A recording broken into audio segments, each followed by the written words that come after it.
कहानी का main character beryl, जो एक डोजो का मास्टर है, अभी तलवारबाजी की प्रैक्टिस कर रहा है और बेरिल के पिता बेरिल को प्रैक्टिस करते हुए देख रहे हैं और फिर कहते हैं, अभी तक तो मेरे पोता पोती हो जाने चाहिए थे।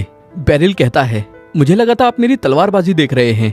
पिता कहते हैं, तुम्हारी तलवारबाजी ठीक है क्योंकि तुम्हें डोजो का मास्टर बने हुए 20 साल हो चुके हैं, लेकिन मैं इस बात पर विश्वास नहीं कर सकता कि इस उम्र में भी मेरे कोई पोता पोती नहीं है। और फिर बेरिल अपने मॉर्निंग स्टूडेंट्स को ट्रेन करने के लिए जाने लगता है और बेरिल के पिता कहते हैं, हमारी बातचीत खत्म नहीं हुई है और तुम्हें इतने सारे स्टूडेंट्स में एक अच्छी लड़की तो मिल ही सकती है। बेरिल जाते हुए कहता है, डोजो कोई रोमांस करने की जगह नहीं है। और फिर हमें इस डोजो के बारे में बताया जाता है और ये डोजो बैकवाटर नाम के डोजो के नाम से जाना जाता है और यहाँ पीढ़ियों से लोगों को तलवारबाजी सिखाई जा रही है। और इस समय इस डोजो का मास्टर बेरिल है और बेरिल बचपन से ही तलवारबाजी कर रहा है और बचपन में वो भी एक महान तलवारबाज बनना चाहता था, लेकिन अब बेरिल को ऐसा लगता है कि बेरिल कोई महान तलवारबाज नहीं है बल्कि एक एवरेज से बेहतर तलवारबाज है और अपनी उम्र के हिसाब से काफी फिट भी है। लेकिन बेरिल को इस बात की कोई कंप्लेन नहीं है क्योंकि बेरिल को ऐसा लगता है कि वो इस समय वहीं पर है जहां पर उसे होना चाहिए। और फिर अब अगले सीन में बेरिल अपने पेरेंट्स के साथ खाना खा रहा है, लेकिन यहाँ पर भी बेरिल के पिता बेरिल से पोता पोती की डिमांड कर रहे हैं। और फिर बेरिल की माँ कहती है, आज नहीं तो कल बेरिल अपने लिए किसी ना किसी को तो ढूंढ ही लेगा और मुझे यकीन है कि वो हमको बहुत ही प्यारे प्यारे पोता पोती देगा। और तभी दरवाजे पे कोई आ जाता है। बेरिल दरवाजा खोलता है और एक लड़की को देखता है, लेकिन बेरिल इसको नहीं पहचानता। लेकिन ये लड़की बेरिल को अपना मास्टर कहती है और अपना नाम एलुसिया सिट्रस बताती है, जिसके बाद बेरिल पहचान जाता है कि एलुसिया तो बेरिल की ही स्टूडेंट थी। और फिर बेरिल के पिता एलुसिया से कहते हैं, तुम्हारे लगातार लेटर भेजने की वजह से मुझे पता है कि तुम काफी आगे बढ़ चुकी हो और अब तुम royal order of the knights की कमांडर हो। फिर बेरिल एलुसिया से पूछता है, तुम्हारा यहाँ कैसे आना हुआ? एलुसिया बताती है, ऑर्डर की कमांडर होने की वजह से मेरी एक ड्यूटी ये भी है कि मुझे वहाँ पर तलवारबाजी सिखानी होती है, जिस वजह से मैंने आपका नाम ऑर्डर के स्पेशल इंस्ट्रक्टर के लिए रिकमेंड किया था और ये रिक्वेस्ट अप्रूव हो चुकी है। और ये है वो इंपीरियल ऑर्डर जिसके ऊपर ऑफिशियल सील लग चुकी है। इंपीरियल ऑर्डर को देखकर बेरिल के पिता कहते हैं, अगर तुम इस ऑर्डर को फॉलो नहीं करोगे तो तुम्हें मौत की सजा मिलेगी। एलुसिया कहती है, मौत की सजा तो नहीं मिलेगी, लेकिन इससे आपको काफी सीरियस नुकसान हो सकता है और बाहर घोड़ा गाड़ी खड़ी है और आज रात हम कैपिटल में ही रुकेंगे और कल इसके बारे में बात करेंगे।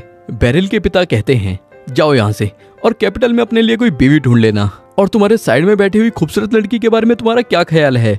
बेरिल कहता है, पापा आप मजाक करना बंद करो और आप ऐसे एलुसिया का मूड खराब कर दोगे और आपको कम से कम हमारे एज गैप के बारे में तो सोचना ही चाहिए। एलुसिया शर्माकर धीरे से फुसफुसाती है, मेरा मूड खराब नहीं है और ना ही मुझे एज गैप से कोई दिक्कत है। बेरिल पूछता है, क्या तुमने कुछ कहा?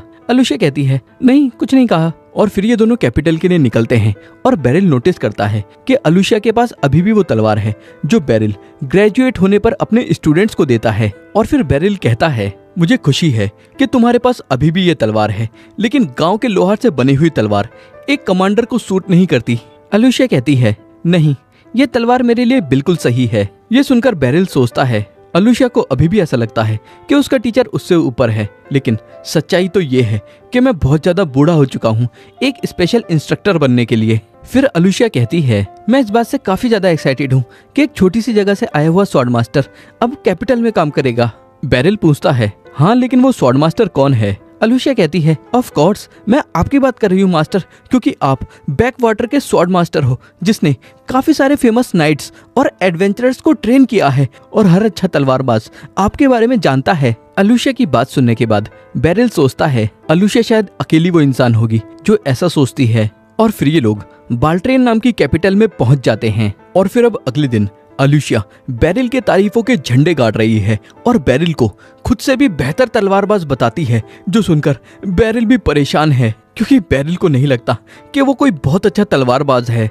और फिर जब एलुसिया बेरिल को स्पीच देने के लिए कहती है तो बेरिल बस एक ठीक ठाक सी स्पीच दे देता है।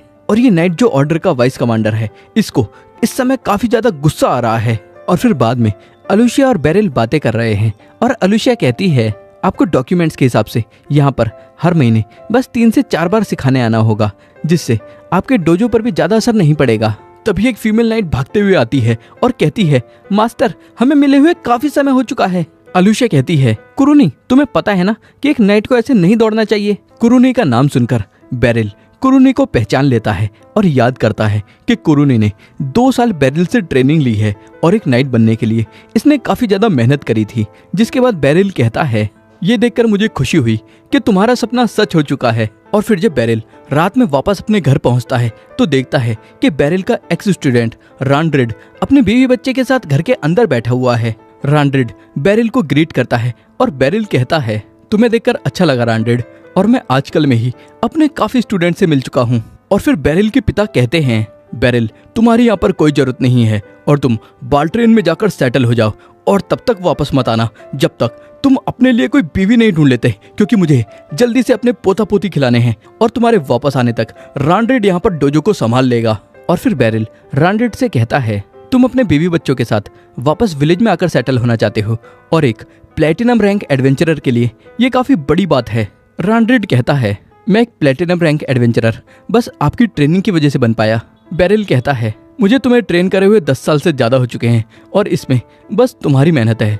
और फिर बेरिल सोचता है, एडवेंचरर बनने में अच्छे पैसे हैं लेकिन ये काफी रिस्की काम है। और फिर रांड्रिड कहता है, मैं आपकी सिचुएशन समझ सकता हूँ और मैं डोजो में अपना 100% दूंगा। बेरिल सोचता है, मेरे यहाँ न होने का फायदा उठाकर इस बढ़ों ने रांड्रिड को अपनी बातों में ले लिया। फिर सीन शिफ्ट होता है और अब बाल्ट्रेन में बेरिल अलुशिया के साथ मिलकर अपने रहने के लिए कमरा ढूंढ रहा है, क्योंकि जो कमरा अलुशिया ने बुक किया था वो बेरिल के लिए काफी ज्यादा एक्सपेंसिव है। और फिर अलुशिया कहती है, मास्टर क्यों ना हम पहले कुछ खा लें। बेरिल कहता है, ठीक है, वैसे भी लंच ब्रेक का टाइम हो चुका है। ये सुनकर अलुशिया सोचती है, हम साथ में घूम रहे हैं और अब लंच भी करने वाले हैं, जिसका मतलब है कि हम दोनों एक डेट पर हैं। तभी पीछे से आवाज आती है, ऑर्डर की कमांडर एक आदमी के साथ टाउन के अंदर घूम रही है और सही में तुम कितनी ज्यादा डरपोक हो चुकी हो।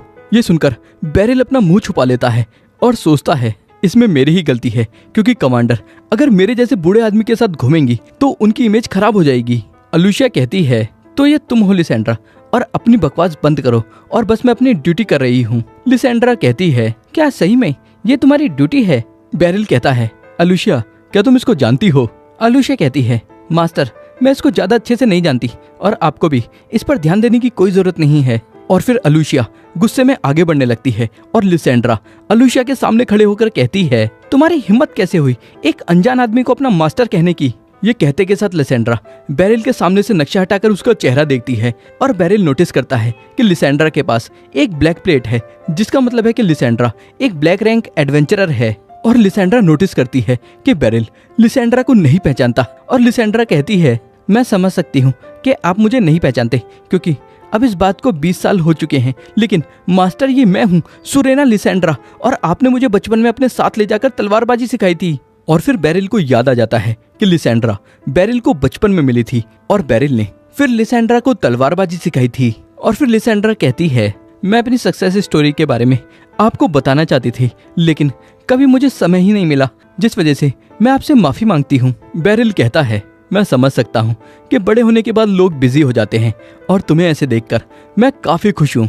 लिसेंड्रा कहती है, लेकिन आप सिट्रस जैसी इंसान के साथ यहाँ पर क्या कर रहे हैं मास्टर? सिट्रस कहती है, मास्टर अब से बाल्ट्रेन में ही रहेंगे, क्योंकि ये ऑर्डर के स्पेशल इंस्ट्रक्टर बन चुके हैं और मैं इनके लिए कमरा ढूंढने में इनकी मदद कर रही हूँ। लिसेंड्रा कहती है, मास्टर के स्किल्स की वजह से उनके स्पेशल इंस्ट्रक्टर वाली बात मैं समझ सकती हूँ, लेकिन मुझे यहाँ के ठिकानों के बारे में तुमसे ज्यादा पता है, क्योंकि मैं पहले एक ब्रोकर का भी काम करती थी, बाकी सब एडवेंचरर्स के लिए। और ये सब देखकर बेरिल सोचता है, आखिर इन दोनों की प्रॉब्लम क्या है?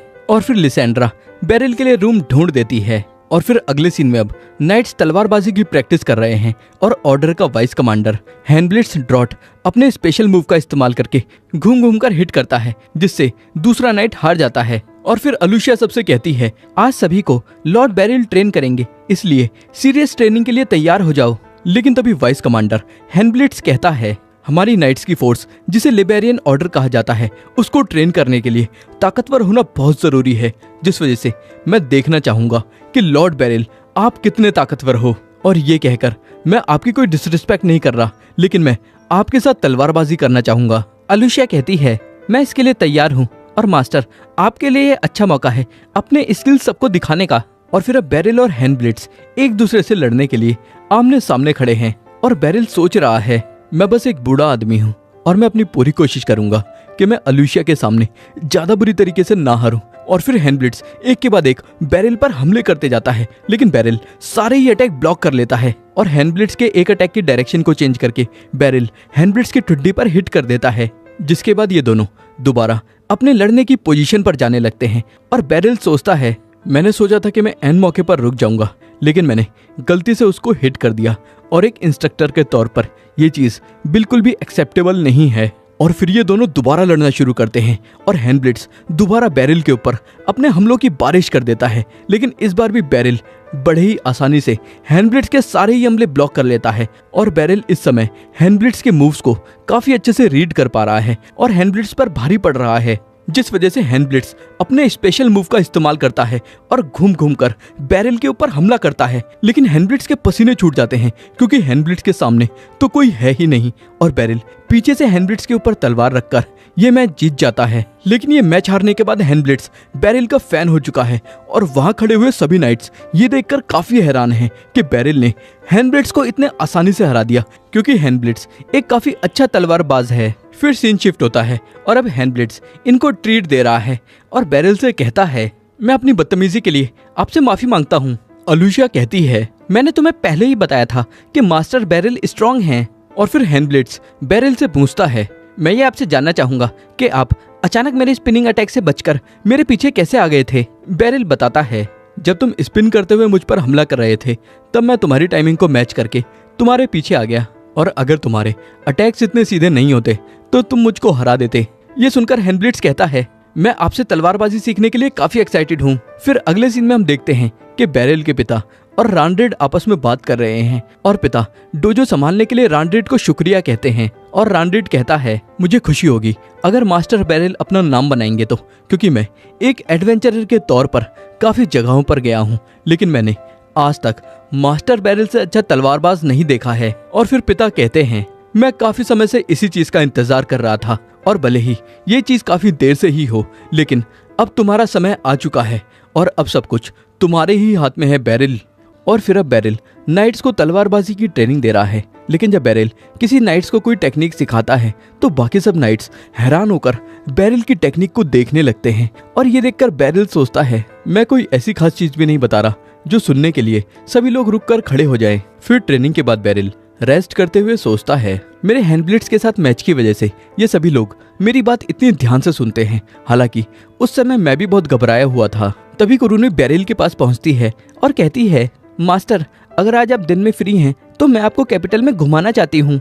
बैरल कुरुनी का ऑफर एक्सेप्ट कर लेता है और कुरुनी अपने कपड़े बदलने के लिए चली जाती है। और बैरल सोचता है, मुझे यहाँ पर 1 हफ्ता हो चुका है और मुझे ऐसा लगता है कि मुझे यहाँ पर रहने की आदत हो चुकी है। फिर सीन शिफ्ट होता है और अभी कमांडर अलूसिया एक जरूरी मीटिंग में है और मीटिंग खत्म होने के बाद जब अलूसिया बाहर आती है तो सोचती है, अगर किसी इंसान को एक मास्टर स्वॉर्ड्समैन बनना है तो उसे कभी भी एक कमांडर नहीं बनना चाहिए, क्योंकि कमांडर का ज्यादातर समय बाकी की चीजों में ही चला जाता है। लेकिन मैं मास्टर बैरल को उनके हालात पर भी नहीं छोड़ सकती थी। और फिर अलूशिया याद करती है कि जब वो पहली बार मास्टर बैरल से मिली थी तब वो काफी शाय हुआ करती थी और खुद को अच्छे से मास्टर बैरल से इंट्रोड्यूस भी नहीं कर पा रही थी। और फिर जब मास्टर बैरल ने अपना इंट्रोडक्शन दिया तो अलूशिया काफी ज्यादा खुश हो गई, क्योंकि अलूशिया को मास्टर बैरल के अंदर एक काफी ज्यादा दयालु इंसान दिखा था। और ट्रेनिंग के पहले 1.5 साल मास्टर बैरल ने इनको सिर्फ बेसिक स्वॉर्ड प्रैक्टिस और बॉडी मूवमेंट की एक्सरसाइज करवाई थी। और ये सब करते हुए अलूशिया कभी भी बोर नहीं हुई और धीरे धीरे अलूशिया फील कर सकती थी कि वो पहले से ताकतवर हो चुकी है। और एक दिन प्रैक्टिस करते हुए अलूशिया सोचती है कि रैंडेड हमला करने से हिचकिचा क्यों रहा है। लेकिन जैसे ही रैंडेड अपना पहला अटैक करता है, मास्टर बैरल इसको काउंटर करते हैं और हरा देते हैं। और रैंडेड के बाद मास्टर बैरल अलूशिया से कहते हैं डुअल करने के लिए। और ये अलूशिया का पहली बार है जब वो किसी के साथ डुअल करने वाली है। लेकिन मास्टर के सामने खड़े होकर अलूशिया सोचती है, ये क्या हुआ, और मैं ऐसी कोई भी जगह नहीं देख पा रही जहां से मैं इन पे हमला कर पाऊं। लेकिन फिर अलूशिया के पहले अटैक करते के साथ बैरल अलूशिया को भी हरा देता है। लेकिन इस समय अलूशिया को ऐसा लगता था कि जो मास्टर बैरल कर सकते हैं वो दुनिया का कोई भी मास्टर कर सकता है। और फिर एक दिन मास्टर बैरल के डोजो के स्टूडेंट मास्टर बैरल के साथ दूसरे डोजो में गए प्रैक्टिस डुअल करने के लिए। और इन सभी डुअल्स में मास्टर बैरल के स्टूडेंट के साथ साथ मास्टर बैरल भी बड़े ही आसानी से जीत गए। और फिर वापस जाते हुए बैरल सभी स्टूडेंट से कहता है, दूसरे स्टाइल के लोगों के साथ प्रैक्टिस करना एक काफी अच्छा लर्निंग एक्सपीरियंस है। अलुशिया कहती है, मास्टर क्या ऐसा हो सकता है कि हमारे डोजो के लोग ज्यादा ताकतवर हों, क्योंकि सभी स्टूडेंट्स और आप भी अपना मैच जीत गए। बेरिल कहता है, इससे बस ये पता चलता है कि हमारा फाइटिंग स्टाइल उनके फाइटिंग स्टाइल से मिलता है, लेकिन ये कहना मुश्किल है कि कौन ज्यादा ताकतवर है। और वैसे भी हार जीत से कोई फर्क नहीं पड़ता, और जरूरी बात यह है कि हमने क्या सीखा है। और तभी अलुशिया नोटिस करती है कि अलुशिया की हेयर क्लिप डोजो में ही रह गई थी, जिस वजह से अलुशिया मास्टर बेरिल को बताकर दोबारा डोजो में चली जाती है। और इस डोजो के स्टूडेंट अलुशिया से कहते हैं, तुम इसको ढूंढते हुए यहाँ तक आई हो ना। लेकिन फिर ये लड़का हेयर क्लिप को फेंक कर अलुशिया को दोबारा लड़ने का चैलेंज देता है, लेकिन अलुशिया लड़ने से मना कर देती है। और फिर ये लड़का कहता है, मुझे फर्क नहीं पड़ता कि तुम लड़ना चाहती हो या नहीं, क्योंकि अब मैं तुम्हारी हड्डियां तोड़ने वाला हूँ। और जैसे ये लड़का अलुशिया पर हमला करता है, मास्टर बेरिल अलुशिया के सामने आकर वो हमला अपने ऊपर ले लेते हैं और कहते हैं, मैं नहीं चाहता कि तुम अपनी तलवारबाजी का इस्तेमाल इस तरीके से करो। और फिर ये लड़का बेरिल के ऊपर हमला करता है, लेकिन बेरिल बड़े ही आसानी से इसकी तलवार इसके हाथ से ले लेता है और बिना किसी को हिट करे भी बेरिल सबको पीछे ढकेल देता है। और तभी इन लड़कों के मास्टर यहाँ पर आकर लड़ाई रोक देते हैं और कहते हैं, बेवकूफो, क्या तुम्हें अभी तक समझ नहीं आया कि तुम इनकी बराबरी नहीं कर पाओगे, चाहे तुम कितने भी क्यों ना हो, और इनके स्टूडेंट्स तुमसे बेहतर हैं। और यहाँ ये बात खत्म होती है। और फिर इन लड़कों के मास्टर इन लड़कों की हरकतों की वजह से बेरिल से माफी मांगते हैं, और बेरिल कहता है, रहने दीजिए, इस सब की कोई जरूरत नहीं है। और फिर हेयर क्लिप लेने के बाद ये दोनों वापस जा रहे हैं, और बेरिल कहता है, मुझे लगा ही था कि कुछ गड़बड़ हो सकती है, और अच्छा हुआ कि मैं तुम्हें देखने आ गया। लेकिन अलुशिया कहती है, मास्टर आपको चोट लग गई, और ये सब बस मेरी गलती की वजह से हुआ। और फिर मास्टर बेरिल कहते हैं, अलुशिया, इसमें तुम्हारी कोई गलती नहीं है, और मुझे ही तुम्हारे साथ वापस चलना चाहिए था, और मेरी लापरवाही की वजह से तुम इतनी खतरनाक सिचुएशन में फंस गई। लेकिन मैं इस बात से बहुत खुश हूँ कि तुम्हें कुछ नहीं हुआ। और अचानक अलुशिया के आंसू बहने लगते हैं, लेकिन बेरिल को ऐसा लगता है कि अलुशिया डर के मारे रो रही है, जिस वजह से बेरिल टॉपिक चेंज करने के लिए अलुशिया को लंच पर ले जाने की बात करता है। लेकिन अलुशिया इस वजह से नहीं रो रही है कि अलुशिया बहुत ज्यादा डरी हुई है या बहुत ज्यादा दुखी है, बल्कि अलुशिया इस वजह से रो रही है क्योंकि अलुशिया का दिल पूरी तरीके से इमोशन से भर चुका है, जिस वजह से अलुशिया की आंख से आंसू निकलने लगे हैं। और फिर अब थोड़े समय बाद अलुशिया और बेरिल डुएल करने के लिए आमने सामने खड़े हैं, और जैसे ही बेरिल अटैक करता है, अलुशिया काउंटर अटैक करती है और ये डुएल जीत जाती है। जिसके बाद बेरिल अलुशिया को एक तलवार देकर अपने डोजो से ग्रेजुएट कर देता है और कहता है, अलुशिया, तुमको सिखाने के लिए अब मेरे पास कुछ नहीं है, और उम्मीद है तुम मेरी बात को समझोगी। लेकिन अलुशिया सोचती है, मास्टर इतने भोले हैं कि वो अपनी बात पर सच में विश्वास करते हैं, लेकिन मैं उनके मुकाबले अभी कुछ भी नहीं हूँ। और फिर अलुशिया कहती है, मैं आपकी बात समझती हूँ और मुझे आपका फैसला मंजूर है। लेकिन मनी मन अलुशिया बहुत दुखी है, क्योंकि अलुशिया इस डोजो को छोड़कर नहीं जाना चाहती। लेकिन डोजो से निकलने के बाद अलुशिया ने ठान लिया कि अलुशिया ये साबित करके रहेगी कि मास्टर बेरिल से अच्छा दुनिया में कोई तलवारबाज नहीं है, जिस वजह से अलुशिया ने ऑर्डर को ज्वाइन करने का फैसला किया। लेकिन यहाँ आने के बाद अलुशिया के मन में जो छोटा सा डाउट था वो भी क्लियर हो गया, क्योंकि अलुशिया ने यहाँ सभी लोगों को बड़े ही आसानी से हरा दिया, और यहाँ तक कि एग्जामिनर भी तलवारबाजी के मामले में अलुशिया के सामने टिक नहीं पाए। तो अलुशिया को यकीन हो गया कि मास्टर बेरिल जैसा तलवारबाज दुनिया में दूसरा कोई नहीं है, और अलुशिया ने यह ठान लिया कि वो कैसे भी करके मास्टर बेरिल को उस जगह से निकाल कर लाएगी। और फिर जब अलुशिया कमांडर बनने के बाद लगातार अच्छा काम करती गई, तो अलुशिया का इन्फ्लुएंस काफी बढ़ गया, जिसके बाद अलुशिया ने मौका देखकर मास्टर बेरिल को स्पेशल इंस्ट्रक्टर के तौर पर कैपिटल में बुला लिया। और यहाँ आने के बाद जब मास्टर बेरिल हैंडब्लिट्स के साथ तलवारबाजी कर रहे थे, तो अलुशिया ने नोटिस किया कि अब मास्टर बेरिल पहले से भी ज्यादा अच्छे तलवारबाज बन चुके हैं। और फिर जब अब प्रेजेंट में अलुशिया ट्रेनिंग रूम में पहुंचती है, तो हैंडब्लिट से अलुशिया को पता चलता है कि मास्टर बेरिल को कुरुनी शहर में घुमाने के लिए ले गई है। ये सुनकर अलुशिया धीरे से कहती है, लेकिन मास्टर को तो मैं कैपिटल घुमाने ले जाना चाहती थी, क्योंकि टेक्निकली ये एक डेट है। हैंडब्लिट पूछता है, क्या तुमने कुछ कहा? अलुशिया कहती है, नहीं, कुछ नहीं कहा। और अभी दूसरी तरफ कुरुनी मास्टर बेरिल को बाजार घुमा रही है, और जब ये लोग घूम रहे होते हैं तब एक लड़की कहती है, मास्टर बेरिल, मिले हुए काफी समय हो गया। कुरुनी कहती है, फाइस, तुमसे मिलकर अच्छा लगा। बेरिल कहता है, कुरुनी, क्या तुम इसको जानती हो? कुरुनी कहती है, मास्टर, क्या आप फाइस के बारे में भूल चुके हैं? फाइस अपनी तलवार दिखाकर कहती है, क्या इसको देखकर आपको कुछ याद आया? तलवार देखकर मास्टर बेरिल सोचते हैं ये तलवार तो मैं फेयरवेल में देता हूँ। तो क्या इसका मतलब ये है कि इसने डोजो की ट्रेनिंग पूरी की है? और तभी मास्टर बेरिल को याद आ जाता है और कहते हैं, मुझे याद आ गया तुम फाइसल हो और ट्रेनिंग के आखिरी 2 साल में तुम दोनों ने साथ में ट्रेनिंग की थी। फिर कुरुनी कहती है, फाइस सही में कमाल की है क्योंकि अब ये मैजिक कॉर्प्स की one of the best wizard है। ये सुनकर बेरिल सोचता है, बहुत ही कम लोग विजर्ड बन सकते हैं, जिसका मतलब है इसने विजर्ड बनने के लिए बहुत मेहनत की होगी। लेकिन ये दुख की बात है कि अब इसने तलवारबाजी को पीछे छोड़ दिया है, लेकिन मुझे फिर भी इसके ऊपर बहुत गर्व है। और तभी एक आदमी एक औरत का ऊपर झपट कर भागता है और फिर कुरुनी जल्दी से अपनी तलवार निकालती है जिसको कुरुनी ने मैजिक से लपेट रखा है और कुरुनी एक मैजिक स्पेल फेंक कर मारती है जिससे इस चोर के पैर बंध जाते हैं और ये जमीन पर गिर जाता है। और फिर जल्दी से कुरुनी इसको अरेस्ट कर लेती है। ये देखकर बेरिल कहता है, ये देखकर लगता है कि कुरुनी को क्रिमिनल्स को अरेस्ट करना आता है। फाइस कहती है, क्राइम से लड़ना भी ऑर्डर के काम का हिस्सा है। बेरिल कहता है, ये काफी बढ़िया टीम वर्क था और तुम्हारा जादू भी काफी कमाल का है। फाइस बताती है, मैं स्वॉर्ड मैजिक का इस्तेमाल करती हूँ और अपनी तलवार को जादू से भरकर मैजिक स्पेल शूट करती हूँ और मैंने आपकी ट्रेनिंग का अच्छा इस्तेमाल किया है। फिर सीन शिफ्ट होता है और अब अगली सुबह बेरिल सुबह की सैर पर निकला है और अपने ही ख्यालों में खोया हुआ है और पीछे से एक लड़की बेरिल को पुकार रही है, लेकिन बेरिल को कुछ सुनाई नहीं देता क्योंकि बेरिल तो अपने ही ख्यालों में खोया हुआ है। फिर पीछे से आवाज आती है, तुम्हारी इतनी हिम्मत, तुम मुझे इग्नोर कर रहे हो। और फिर बेरिल पलटकर एक लड़की को देखता है और कहता है, छोटी बच्ची, क्या तुम अपने घर का रास्ता भूल चुकी हो? लड़की कहती है, तुम किसे छोटी बच्ची कह रहे हो? और वैसे तुम ही हो ना जिसका नाम बेरिल गार्डनेंट है? बेरिल कहता है, हाँ ये मैं ही हूँ। लड़की कहती है, मेरा नाम लूसी डायमंड है और क्या तुमको पता है कि मैं लाइबेरियस किंगडम की मैजिक कॉर्प्स की कमांडर हूँ।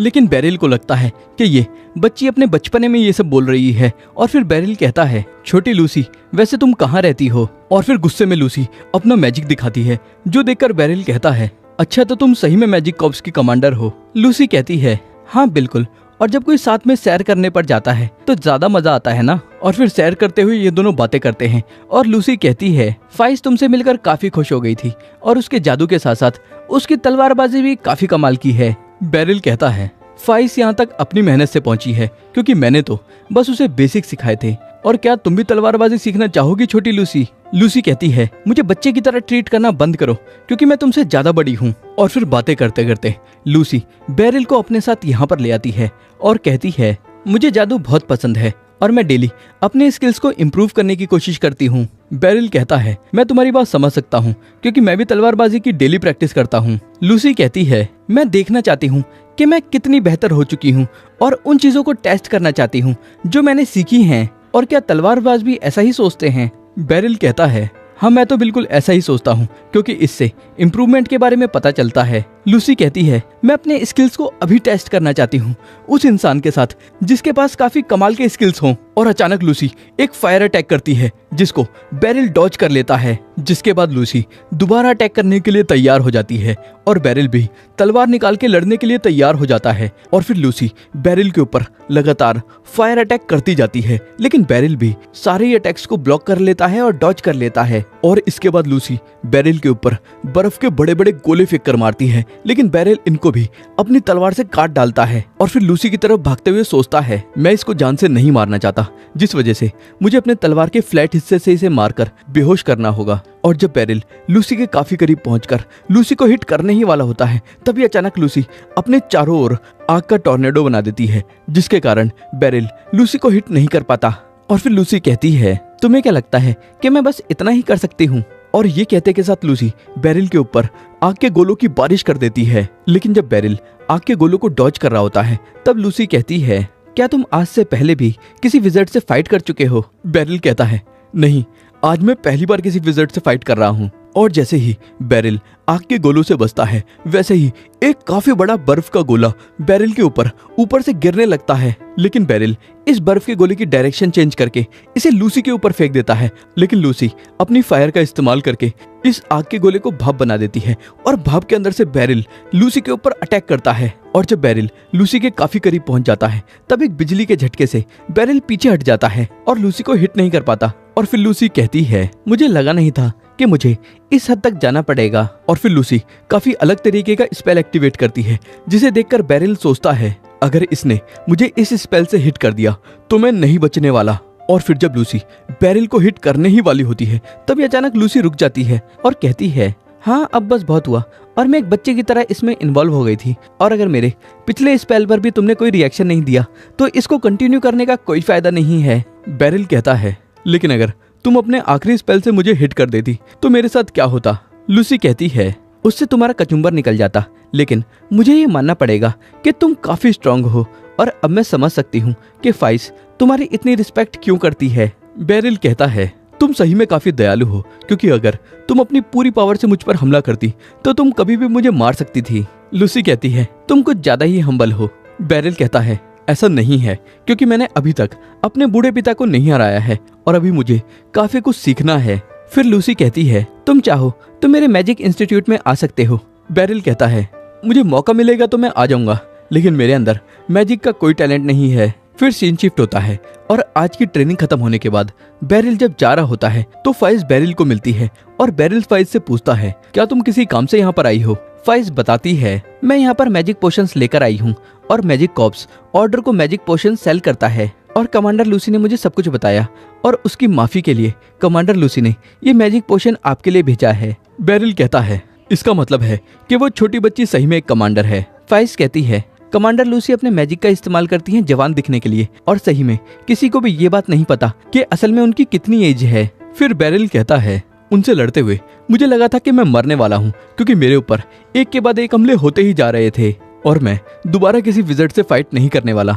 फाइस कहती है, नॉर्मल विज़र्ड्स इस तरीके से लगातार हमले नहीं कर सकते। और तभी यहाँ पर अलूशिया आकर बेरिल से अपने साथ चलने की रिक्वेस्ट करती है और फिर हम देखते हैं कि लिसेंड्रा बेरिल से रिक्वेस्ट करती है कि बेरिल नए एडवेंचरर्स को ट्रेन कर दे। बेरिल पूछता है, मुझे उन्हें किस तरह की ट्रेनिंग देनी होगी?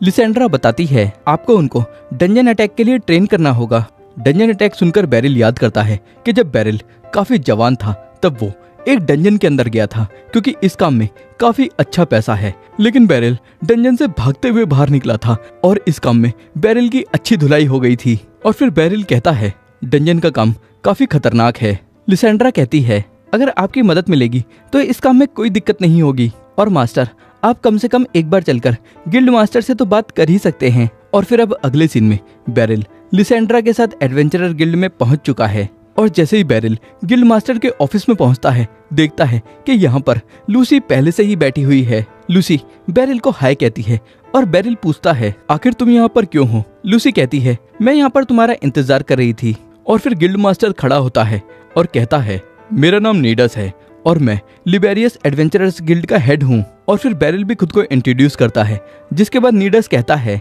अगर लिसेंड्रा ने तुम्हें सजेस्ट किया है तो इसका मतलब है कि हम अच्छे हाथों में हैं। बेरिल कहता है, लेकिन अभी मैंने डिसाइड नहीं किया है कि मैं ये काम करूंगा या नहीं।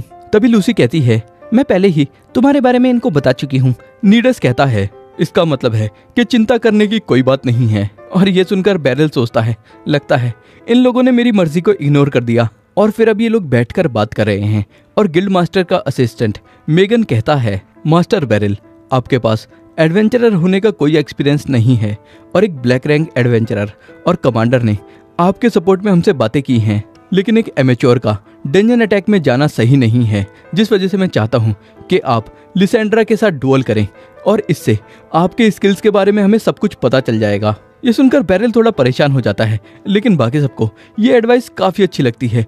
और फिर अब लिसेंड्रा और बेरिल एक दूसरे के साथ डुअल करने के लिए आमने सामने खड़े हैं। और फिर अब हम एक फ्लैशबैक देखते हैं जिसमें फलो को घोड़ा गाड़ी के अंदर ले जाया जा रहा है और लिसेंड्रा इस घोड़ा गाड़ी में अपने पेरेंट्स के साथ है। तभी अचानक एक बीस्ट घोड़ा गाड़ी के ऊपर हमला कर देता है और लिसेंड्रा की माँ लिसेंड्रा को घोड़ा गाड़ी से नीचे धक्का दे देती है और लिसेंड्रा नीचे जाकर एक नदी में गिर जाती है। और फिर लिसेंड्रा काफी खराब हालत में बेरिल को मिलती है और बेरिल की फैमिली लिसेंड्रा का ख्याल रखती है। लेकिन जब भी लिसेंड्रा से कोई इसके पेरेंट्स के बारे में पूछता है तो लिसेंड्रा जोर जोर से रोने लगती है। और फिर बेरिल लिसेंड्रा को तलवारबाजी सिखाना चालू कर देता है और अपना स्टूडेंट बना लेता है। और बेरिल लिसेंड्रा का फुटवर्क देखते हुए लिसेंड्रा को 2 तलवारों से लड़ने की सलाह देता है। लेकिन फिर कुछ समय बाद लिसेंड्रा को एक फैमिली गोद ले लेती है और लिसेंड्रा इस फैमिली के साथ जाना तो नहीं चाहती, लेकिन लिसेंड्रा बेरिल और बेरिल की फैमिली के ऊपर और ज्यादा बोझ बनकर भी नहीं रहना चाहती।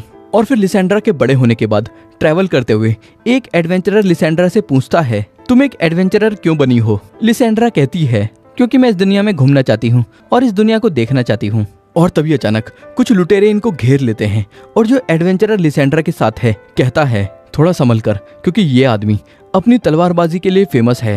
लेकिन लिसेंड्रा छलांग मारकर इनके ऊपर हमला करती है और इनकी अच्छे से धुलाई करने के बाद सोचती है मेरे एडवेंचरर बनने की और भी वजह है, और उनमें से एक वजह है कि मैं अपने मास्टर के सिखाए हुए स्किल्स अच्छे से इस्तेमाल करना चाहती हूँ। और फिर अब प्रेजेंट में लिसेंड्रा बेरिल के सामने बिल्कुल वैसे ही सर झुकाती है जैसे वो बचपन में किया करती थी, जो देखकर बेरिल सोचता है इसको अभी भी याद है कि हम अपने स्टूडेंट को कैसे ग्रीट करते हैं, और इतना आगे बढ़ने के बाद भी ये अभी भी मेरी एक स्टूडेंट की तरह है। और फिर इनका डुएल शुरू होता है और लिसेंड्रा लगातार बेरिल के ऊपर अटैक करती जाती है और बेरिल इसके अटैक ब्लॉक करते जाता है। और इस समय लिसेंड्रा बहुत ज्यादा खुश है क्योंकि लिसेंड्रा का सपना था कि वो अपनी फुल पावर के साथ बेरिल से फाइट कर सके। और इस समय लिसेंड्रा से लड़ते हुए बेरिल लिसेंड्रा के ऊपर बहुत ज्यादा प्राउड फील कर रहा है, क्योंकि लिसेंड्रा के मूव्स को देखकर बेरिल को साफ पता चल रहा है कि लिसेंड्रा ने अपनी ट्रेनिंग को इग्नोर नहीं किया। लेकिन इसके बावजूद भी बेरिल लिसेंड्रा के मूव्स में एक वीक स्पॉट ढूंढ लेता है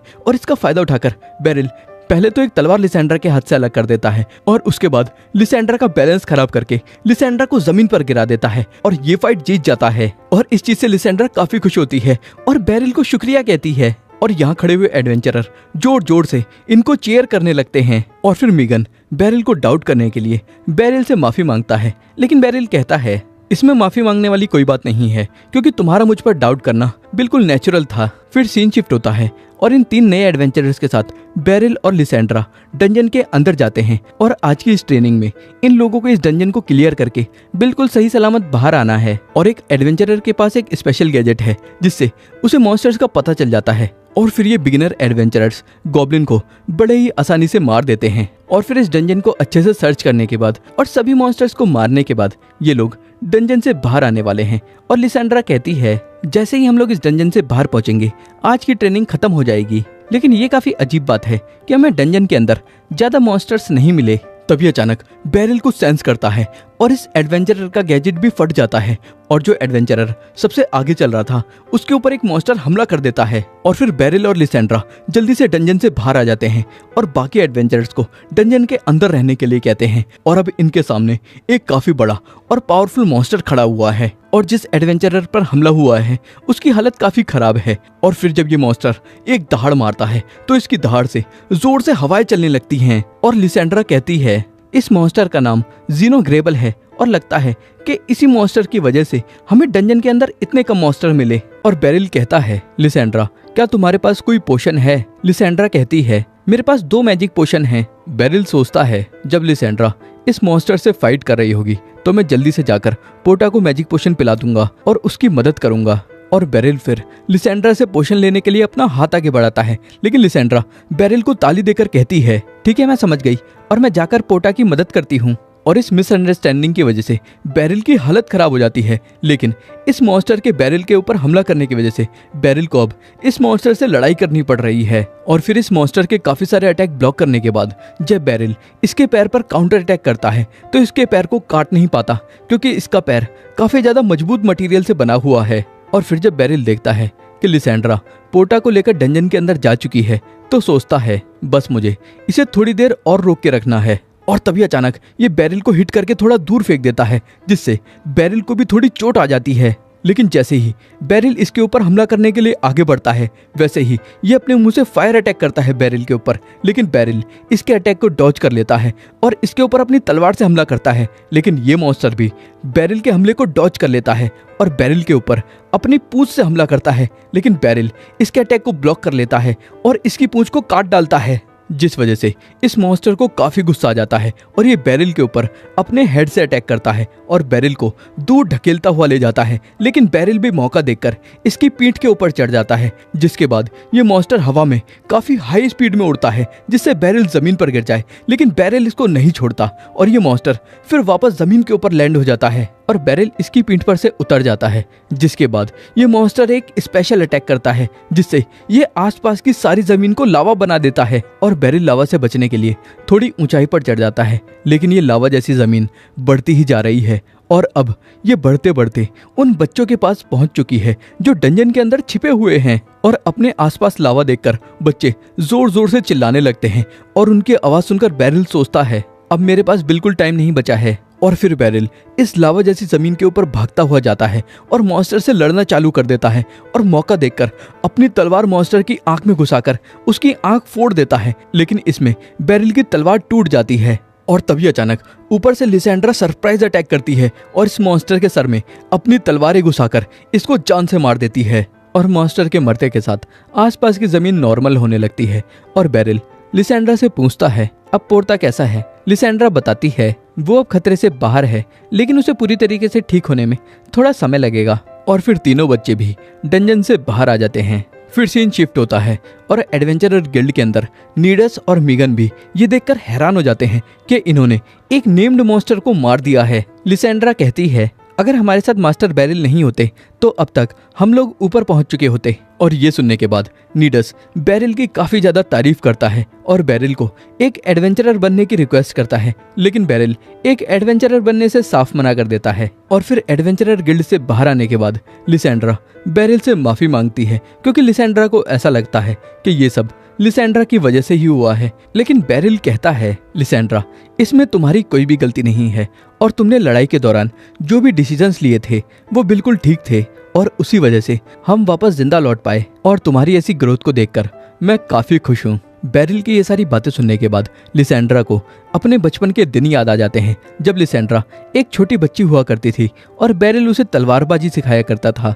फिर सीन शिफ्ट होता है और अब कुरूनी और एलुशिया बैरल की तलवार टूट जाने की वजह से बैरल को अपने साथ एक ब्लैकस्मिथ के पास लेकर जा रहे हैं। और फिर ब्लैकस्मिथ की शॉप में घुसते के साथ बैरल ब्लैकस्मिथ को देखकर काफी हैरानी के साथ कहता है बॉल्डर क्या ये तुम हो और तुमसे मिले हुए काफी समय हो गया और तुम्हारी ये शॉप काफी अच्छी है। कुरूनी कहती है ये मेरा सरप्राइज था।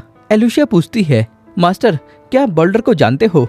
बैरल बताता है बॉल्डर भी मेरा एक स्टूडेंट था और ये अकेला ऐसा स्टूडेंट था जो मुझसे एज में बड़ा था और ये हमेशा से तलवार बनाना चाहता था और उनको अच्छे से समझने के लिए ये मेरे पास तलवारबाजी सीखने के लिए आया था। और बॉल्डर ये देखकर मैं काफी खुश हूँ कि तुमने अपनी ड्रीम शॉप हासिल कर ली।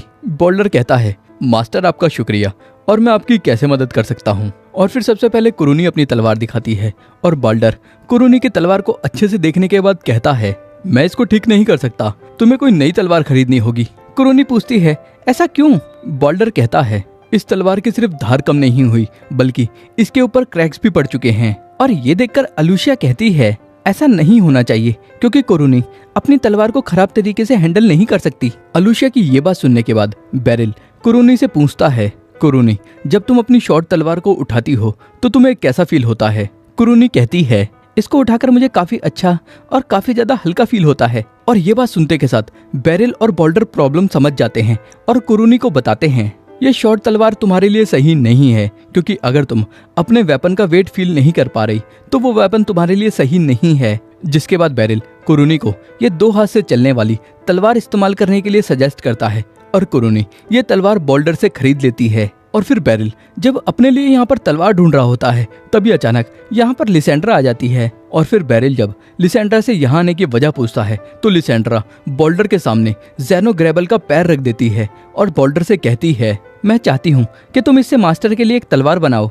लेकिन बैरल ये तलवार लेने से मना करता है क्योंकि ज़ेनोग्रेबल को लिसेंड्रा ने मारा था। लेकिन लिसेंड्रा कहती है ज़ेनोग्रेबल से लड़ने के दौरान आपकी तलवार टूट गई थी और मैं बस उसी चीज की भरपाई कर रही हूँ। और फिर बॉल्डर भी बैरल से ये तलवार लेने के लिए कहता है जिसके बाद बैरल ये तलवार लेने के लिए तैयार हो जाता है। और ये सुनते के साथ बॉल्डर काफी ज्यादा एक्साइटेड हो जाता है क्योंकि ज़ेनोग्रेबल के पैर से एक काफी ज्यादा मजबूत तलवार बन सकती है और इस तलवार को बनाने के लिए बॉल्डर 1 हफ्ते का समय मांगता है। और फिर अब अगले सीन में बैरल कुरूनी को अकेले में ट्रेन कर रहा है जिससे कुरूनी इस नई तलवार के साथ एडजस्ट हो जाए।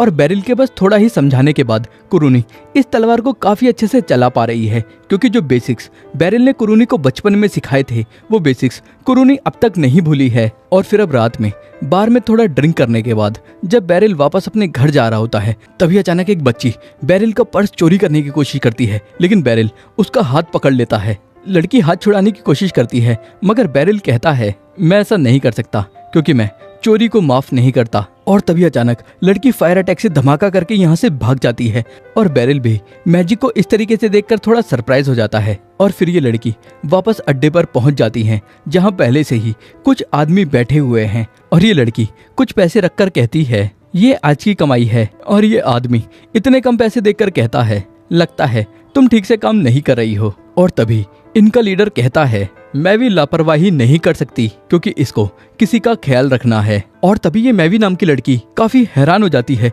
क्योंकि इसका लॉकेट कहीं गिर चुका है। और फिर हम दूसरी तरफ देखते हैं कि ये लॉकेट इस समय बेरिल के हाथ लग चुका है।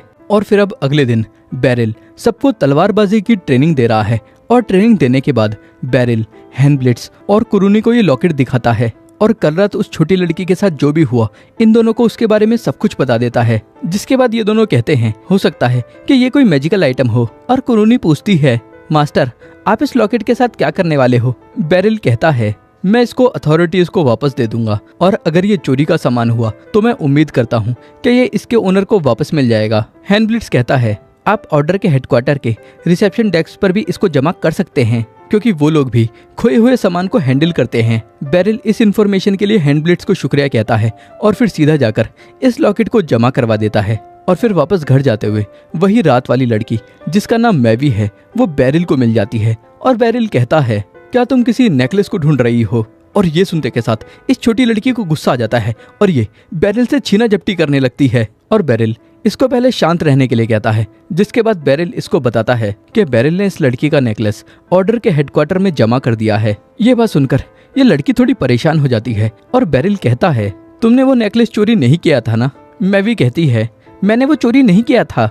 बेरिल कहता है रूड होने के लिए माफ करना और मैं बस कंफर्म करना चाहता था और अब चलो चलकर तुम्हारा नेकलेस वापस ले लेते हैं। फिर ये लड़की बेरिल के साथ चलने लगती है लेकिन बेरिल सोचता है मैंने अपने डोजो में काफी शरारती बच्चे हैंडल करे हैं लेकिन कोई भी इसके आसपास भी नहीं है। और फिर ये दोनों जाकर मैवी का नेकलेस ले लेते हैं लेकिन बेरिल कहता है मैं तुम्हारा नेकलेस लौटा दूंगा लेकिन उससे पहले मैं तुमसे थोड़ी बातचीत करना चाहता हूँ। मैवी बात करने से साफ मना कर देती है और तभी यहाँ पर एलुसिया आ जाती है और बेरिल कहता है एलुसिया तुम बिल्कुल सही समय पर आई हो। और फिर बातचीत करते हुए बेरिल को मैवी के बारे में जो कुछ भी पता है बेरिल एलुसिया को बता देता है लेकिन मैवी कहती है तुम मेरा कुछ नहीं बिगाड़ सकते और तुम मुझे सिर्फ उसी टाइम पकड़ सकते हो जब मैं कोई गलत काम कर रही हूँ। बेरिल कहता है वैसे जो ये कह रही है वो बिल्कुल ठीक है और मैं भी नहीं चाहता कि इसको हिरासत में लिया जाए। मैवी कहती है तो फिर हमारी बातचीत खत्म हुई, अब जल्दी से मेरा नेकलेस मुझको लौटा दो। फिर एलुसिया कहती है अगर तुम्हारे अंदर मैजिकल टैलेंट है तो ये देश तुम्हारा ख्याल रखेगा क्योंकि मैं नहीं चाहती कि तुम जैसे टैलेंटेड बच्चे का टैलेंट वेस्ट हो जाए।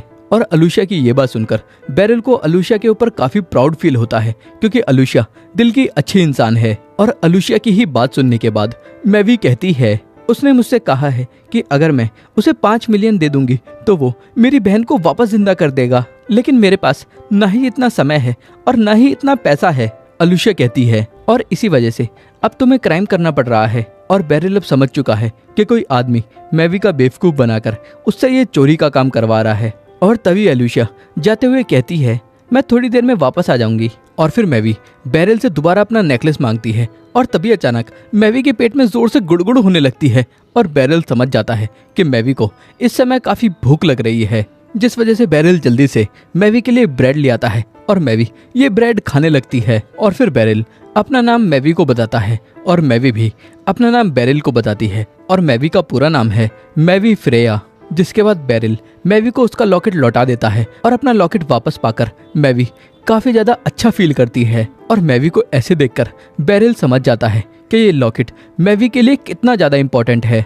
और तभी एलुसिया लूसी को अपने साथ लेकर यहाँ पर आ जाती है और लूसी कहती है अगर तुम्हारे अंदर सही में मैजिक का टैलेंट है तो हम हमेशा विजिटर्स को वेलकम करते हैं और मेरा नाम है लूसी डायमंड और मैं लिबेरियन मैजिक कॉर्प्स की कमांडर हूँ। मैवी कहती है बकवास करना बंद करो और तुम बस एक बच्ची हो। और तभी अचानक लूसी अपने मैजिक से ठंडी चाय को गर्म कर देती है जिससे मैवी को यकीन हो जाता है कि लूसी मैजिक कॉर्प्स की कमांडर है। और फिर लूसी मैवी से कहती है तुमको मैजिक इंस्टीट्यूट में एंटर कर लेना चाहिए। मैवी कहती है मेरे पास इतना टाइम नहीं है और अगर तुम ऐसा चाहती हो तो तुम मुझे 5 मिलियन दे दो। लूसी पूछती है तुम 5 मिलियन का क्या करोगी। मैवी बताती है मैं एक विजिट को ये पैसे दूंगी और वो मेरी बहन को वापस जिंदा कर देगा। लूसी कहती है इससे कोई फर्क नहीं पड़ता कि तुम उसे कितने पैसे देती हो, क्योंकि रिजरेक्शन मैजिक एग्जिस्ट नहीं करता।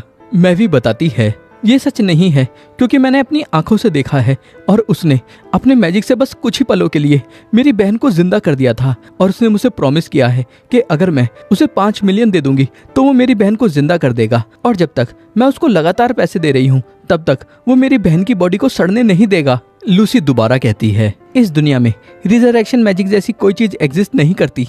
मैवी लूसी की बात पर यकीन करने से मना करती है, लेकिन लूसी कहती है क्या तुम किसी ऐसे इंसान पर यकीन करोगी जो बच्चों से चोरी करवाता हो, या फिर तुम किसी ऐसे इंसान पर यकीन करोगी जिसने जिंदगी भर मैजिक को स्टडी किया हो।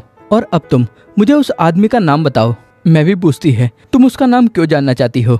लूसी कहती है अगर उस आदमी ने तुमसे झूठ बोला है तो इसका मतलब है कि उसने तुम्हारी बहन की बॉडी के साथ डिसरिस्पेक्ट की है, और क्या तुम ऐसे इंसान को माफ कर सकती हो। मैवी कहती है नहीं, मैं ऐसे इंसान को माफ नहीं कर सकती। लूसी कहती है मैं उसका सामना करूंगी और पता लगाऊंगी कि वो सच बोल रहा है या झूठ, और अगर मैं गलत साबित निकली और वो विजिट सही साबित निकला तो मैं खुद तुमको 5 मिलियन दे दूंगी। मैवी कहती है उसका नाम ट्वाइलाइट है। लूसी कहती है मैवी तुम मुझे उसके पास ले चलो। और फिर बेरिल और लूसी मैवी के साथ ट्वाइलाइट के अड्डे के लिए निकल पड़ते हैं, और फिर अड्डे पर पहुंचने के बाद लूसी अपने मैजिक से इनका मेन गेट उड़ा देती है और ट्वाइलाइट के चमचे इनसे लड़ने के लिए इनके सामने खड़े हो जाते हैं। और फिर लूसी सीधा आगे बढ़ती जाती है, और जो आदमी उसे रोकने की कोशिश करता है लूसी उसे मैजिक से हवा में उड़ा देती है, जिस वजह से कोई भी लूसी को रोकने की हिम्मत नहीं करता और लूसी सीधा ट्वाइलाइट की तरफ चली जाती है। जिसके बाद अब बेरिल बाकी के गुंडों को अपनी लकड़ी की तलवार से हैंडल कर रहा है, और तभी एक गुंडा मैवी को मारने के लिए आगे बढ़ता है, लेकिन तभी अचानक बेरिल उसके सामने आ जाता है और बस एक हिट करके उसे घुटनों पर ले आता है, जो देखकर बाकी गुंडों की थोड़ी हालत खराब हो जाती है। और फिर अब लूसी ट्वाइलाइट के पास पहुंच चुकी है, और लूसी को देखकर ट्वाइलाइट कहता है मुझे लगा था बस ऊपर थोड़ा शोर हो रहा है, लेकिन मुझे ये नहीं पता था कि हमारे यहाँ पर कुछ अनइनवाइटेड गेस्ट आ चुके हैं। लूसी कहती है तो तुम ही वो इंसान हो जो अपने मैजिक का इस्तेमाल करके लोगों को झूठ बोल रहा है कि वो मरे हुए लोगों को जिंदा कर सकता है। ट्वाइलाइट कहता है लगता है मैजिक कॉर्प्स के कमांडर को ये अच्छा नहीं लगा, और वो सीधा यहाँ पर मुझसे मिलने के लिए आ गई। और फिर ट्वाइलाइट अपनी मैजिकल एक्सेसरी का इस्तेमाल करके लूसी के ऊपर एक आइस अटैक करता है, लेकिन इस आइस अटैक से लूसी को कुछ भी नहीं होता। और फिर ट्वाइलाइट अपनी बाकी की मैजिकल एक्सेसरी का इस्तेमाल करता है, जिससे वो आसपास के सामानों को और लूसी को हवा में उड़ा देता है, लेकिन फिर लूसी अपने बस एक ही अटैक से ट्वाइलाइट को नॉकआउट कर देती है। और अभी दूसरी तरफ बेरिल के लगातार गुंडों को पीटने की वजह से अब बस एक ही गुंडा बचा है, और वो गुंडा कहता है बॉस के इतना कुछ करने के बाद भी लड़की तूने हमको धोखा दिया। लेकिन तभी बेरिल इसकी अच्छे से धुलाई करके इसे बेहोश कर देता है। और फिर लूसी भी ट्वाइलाइट को पकड़कर अपने साथ यहाँ पर ले आती है और ट्वाइलाइट से कहती है अगर तुम पिटना नहीं चाहते तो सच सच बताओ कि क्या रिजरेक्शन मैजिक एग्जिस्ट करता है। ट्वाइलाइट कहता है नहीं, रिजरेक्शन मैजिक जैसी कोई चीज एग्जिस्ट नहीं करती। और ये बात सुनकर मैवी को काफी बुरा लगता है, क्योंकि मैवी समझ चुकी है कि अब इसकी बहन को जिंदा नहीं किया जा सकता। और फिर लूसी यहाँ से चली जाती है, जिसके बाद ये लोग कॉफिन में देखते हैं कि यहाँ पर मैवी की बहन की डेड बॉडी भी नहीं है। जिसके बाद मैवी और ज्यादा उदास हो जाती है और कहती है अब मेरे पास अपनी बहन की बस यही निशानी बची है, और पता नहीं अब मेरे साथ क्या होगा। बेरिल कहता है चिंता मत करो, तुम्हारे साथ सब कुछ ठीक ही होगा और हम इसका ध्यान रखेंगे, क्योंकि ये बड़े लोगों का काम है। और बेरिल की बात सुनने के बाद मैवी को थोड़ा अच्छा फील होता है। और फिर अब लूसी अलूशिया को अपने साथ यहाँ पर ले आई है, और अलूशिया ने सभी गुंडों को अपनी कस्टडी में ले लिया है। और फिर जब अलूशिया सभी गुंडों को पकड़कर ले जा रही होती है, तभी यहाँ पर एक आदमी आता है और चुपके से एक मैजिकल एक्सेसरी का इस्तेमाल करता है, जिससे ट्वाइलाइट अंदर से फटकर मर जाता है। और फिर अगले सीन में ये आदमी एक बिशप को मैजिकल एक्सेसरी के लिए शुक्रिया कहता है, और फिर ये बिशप इन सारी डेड बॉडीज को देखकर कहता है मैं इस सारे मटेरियल का इस्तेमाल करके दोबारा मिरेकल ऑफ गॉड को रिक्रिएट करूंगा। और फिर अब सुबह का ट्रेनिंग सेशन खत्म होने के बाद अलूशिया बेरिल के पास पहुंचती है और जरूरी बात करने के लिए बेरिल को अकेले में बुलाती है, और बेरिल को बता देती है कि ट्वाइलाइट फटकर मर चुका है और ट्वाइलाइट के अंदर से एक मैजिकल एक्सेसरी मिली थी, जिसको इस समय मैजिक कॉर्प्स इन्वेस्टिगेट कर रहे हैं। बेरिल पूछता है उन डेड बॉडीज का क्या हुआ जिनको वो लोग इकट्ठा कर रहे थे। अलूशिया बताती है जो वो छोटे मोटे गुंडे हैं उन्हें डेड बॉडीज के बारे में कुछ नहीं पता, और फिर अगले सीन में बेरिल और क्रूनी बोल्डर के पास जाकर वो तलवार ले लेते हैं जो बेरिल के लिए बोल्डर ने तैयार कर दी है। और फिर जब बेरिल और क्रूनी वापस पहुंचते हैं तो देखते हैं कि लूसी बेरिल का इंतजार कर रही है और बेरिल से कहती है, क्या तुम्हारे पास थोड़ा समय है, क्योंकि हमें तुमसे बात करनी है। और फिर ये दोनों लूसी के मेंशन पर पहुंच जाते हैं और बेरिल लूसी से पूछता है इस टाइम मैवी कैसी है और वो क्या कर रही है। लूसी कहती है, मैं इस समय उसे एनकरेज कर रही हूँ मैजिक इंस्टीट्यूट ज्वाइन करने के लिए। और फिर लूसी बेरिल को इब्रॉय हाउलमैन से मिलवाती है जो एक प्रीस्ट है चर्च ऑफ स्पेन का। बेरिल कहता है, चर्च ऑफ स्पेन तो स्पेन या अडवानिया से है ना। लूसी बताती है, हाँ बिल्कुल, ये चर्च हमारे पड़ोसी देश ने शुरू किया है। और बेरिल सोचता है, चर्च ऑफ स्पेन का प्रीस्ट आखिर यहाँ क्या कर रहा है। लूसी कहती है, तुम्हें वो मैजिकल एक्सेसरी तो याद होंगी जो ट्वाइलाइट के पास थी और वो सभी स्पेन या अडवानिया में बनी हैं। और इब्रॉय बताता है, इस सब के पीछे एक बिशप है जिसका नाम रिवियोस सारलियोन है और उसी ने ट्वाइलाइट से डेड बॉडीज इकट्ठा करवाई थी मैजिक एक्सेसरीज के बदले। लूसी कहती है, और वही ट्वाइलाइट की मौत के पीछे भी है क्योंकि उसी ने ट्वाइलाइट के अंदर एक मैजिकल एक्सेसरी डाल दी थी जो एक रिमोट कंट्रोल बम की तरह था। बेरिल पूछता है, लेकिन आखिर एक बिशप डेड बॉडीज इकट्ठा क्यों कर रहा है। इब्रॉय बताता है, स्पेन के मिरेकल की वजह से। लूसी कहती है, जिस चीज को हम जादू कहते हैं ये लोग उसको मिरेकल कहते हैं। और इब्रॉय आगे कहता है, सभी मिरेकल में सबसे हाईएस्ट लेवल के मिरेकल को the true God Spain perform कर सकता है और वो मिरेकल है मरे हुए इंसान को जिंदा करना। और मुझे नहीं लगता कि ऐसा कोई मैजिक एग्जिस्ट करता है, लेकिन ये बात मैं अपने फॉलोअर्स के सामने नहीं कह सकता। लूसी बताती है, बिशप रिवियोस इस समय लिबेरियस किंगडम में ही है और ऑर्डर का प्लान है कल उसे विटनेस की तरह पेश करना, लेकिन अगर वो वापस अपने देश भाग गया तो हम कुछ नहीं कर सकते। और इब्रॉय कहता है, हम चाहते हैं कि तुम रिवियोस को कैप्चर कर लो बेरिल। लूसी कहती है, और अगर ऑर्डर या मैजिक कॉर्प्स उसको पकड़ने की कोशिश करेगा तो ये एक इंटरनेशनल मुद्दा बन सकता है। ये सब सुनने के बाद बेरिल सोचता है, ये काम करने पर हो सकता है कि मुझे मैवी की बहन की डेड बॉडी मिल जाए जिससे कम से कम आखिरी बार मैवी अपनी बहन को देख पाएगी। और इस सब की वजह से बेरिल ये काम करने के लिए तैयार हो जाता है। और फिर जब बेरिल जा रहा होता है तब मैवी अंदर आ जाती है और बेरिल से कहती है, तुम यहाँ पर क्यों आए हो। बेरिल कहता है, मैं बस लूसी से थोड़ी बात करने के लिए आया था और लगता है कि यहाँ सभी लोग तुम्हारी अच्छे से केयर कर रहे हैं। लेकिन मैवी कहती है, तुम लोग मेरे साथ इतने अच्छे क्यों हो, क्योंकि मैंने तो सिर्फ तुम्हें नुकसान पहुंचाने की कोशिश करी थी, लेकिन तुम लोग मुझे पैसे दे रहे हो और अब स्कूल भेजने की भी कोशिश कर रहे हो। बेरिल कहता है, मैवी, बच्चों को इन सब चीज़ों के बारे में चिंता नहीं करनी चाहिए और उन्हें बस रिलैक्स करना चाहिए और एंजॉय करना चाहिए। मैवी कहती है, क्या ऐसा करना ठीक है। बेरिल कहता है, हाँ बिल्कुल ठीक है, क्योंकि तुम्हारे पास काफी अच्छा और ब्राइट फ्यूचर है। बेरिल की बात सुनकर मैवी काफी इमोशनल हो जाती है और बेरिल यहाँ से चला जाता है। और फिर अब रात में सामान लोड करने का काम चल रहा है क्योंकि ये बिशप लिबेरियस किंगडम से भागकर वापस अपने देश जाने वाला है और बेरिल भी इसको पकड़ने के लिए यहाँ पर पहुंच चुका है और चुपके से इसके ऊपर नजर रख रहा है। और तभी अचानक बेरिल के सामने बिशप का खास आदमी आ जाता है और वो कुछ और गार्ड्स को बुलाता है और उनको बेरिल के ऊपर हमला करने के लिए कहता है और यहाँ से चला जाता है। और फिर ये गार्ड मैजिक का इस्तेमाल करते हैं जिससे इनकी फिजिकल एबिलिटीज काफी इंप्रूव हो जाती हैं। और फिर जब ये गार्ड्स बेरिल के ऊपर हमला करते हैं तो इनकी स्पीड देखकर बेरिल भी काफी हैरान हो जाता है, लेकिन फिर भी बेरिल अपने स्किल्स की वजह से इनके ऊपर भारी पड़ रहा है। लेकिन अचानक जब ये गार्ड्स चारों ओर से घेर कर बेरिल के ऊपर हमला करने वाले होते हैं तभी इनके ऊपर मैजिक अटैक होता है क्योंकि यहाँ पर फाइस और कुरूनी आ चुके हैं और ये तीनों मिलकर सभी गार्ड्स को काफी अच्छे से हैंडल कर पाते हैं। और तभी कुछ गार्ड्स बेहोश होना चालू हो जाते हैं जैसे ही उनके ऊपर से मैजिक स्पेल का असर हटता है। और फाइस कहती है, मास्टर आप अंदर जाइए और इन गार्ड्स को हम देखते हैं। और जैसे ही बेरिल अंदर पहुंचता है वैसे ही बिशप एक मैजिक स्पेल पढ़ना शुरू कर देता है और बिशप के मैजिक स्पेल से कॉफिन खुल जाते हैं और उनके अंदर से डेड बॉडीज निकलकर खड़ी हो जाती हैं और बेरिल के ऊपर हमला करने के लिए आगे बढ़ने लगती हैं। और बेरिल एक डेड बॉडी को देखकर पहचान लेता है कि ये मैवी की बहन की डेड बॉडी है और इन डेड बॉडी से बचने के लिए बेरिल इनका जैसे ही सर काटता है वैसे ही ये राख हो जाते हैं। और आखिर में बेरिल धीरे से मैवी की बहन की डेड बॉडी को पकड़ता है और उसके सर को काट डालता है। और डेड बॉडी के राख बनने के बाद बेरिल को इसके पास से भी वैसा ही लॉकेट मिलता है जैसा मैवी के पास है। और डेड बॉडीज का ऐसे गलत तरीके से इस्तेमाल करता हुआ देखकर बेरिल काफी इमोशनल हो जाता है और अब बेरिल को बिशप के ऊपर काफी गुस्सा आ रहा है। और फिर बिशप का खास आदमी मैजिक से अपनी फिजिकल एबिलिटीज को एनहांस कर लेता है और बेरिल के ऊपर हमला करता है और बेरिल इसके हमले को ब्लॉक करते हुए सोचता है ये हैंडब्लिड से ज्यादा हार्ड हिट करता है और इसके पास लिसेंड्रा से ज्यादा मूव्स हैं।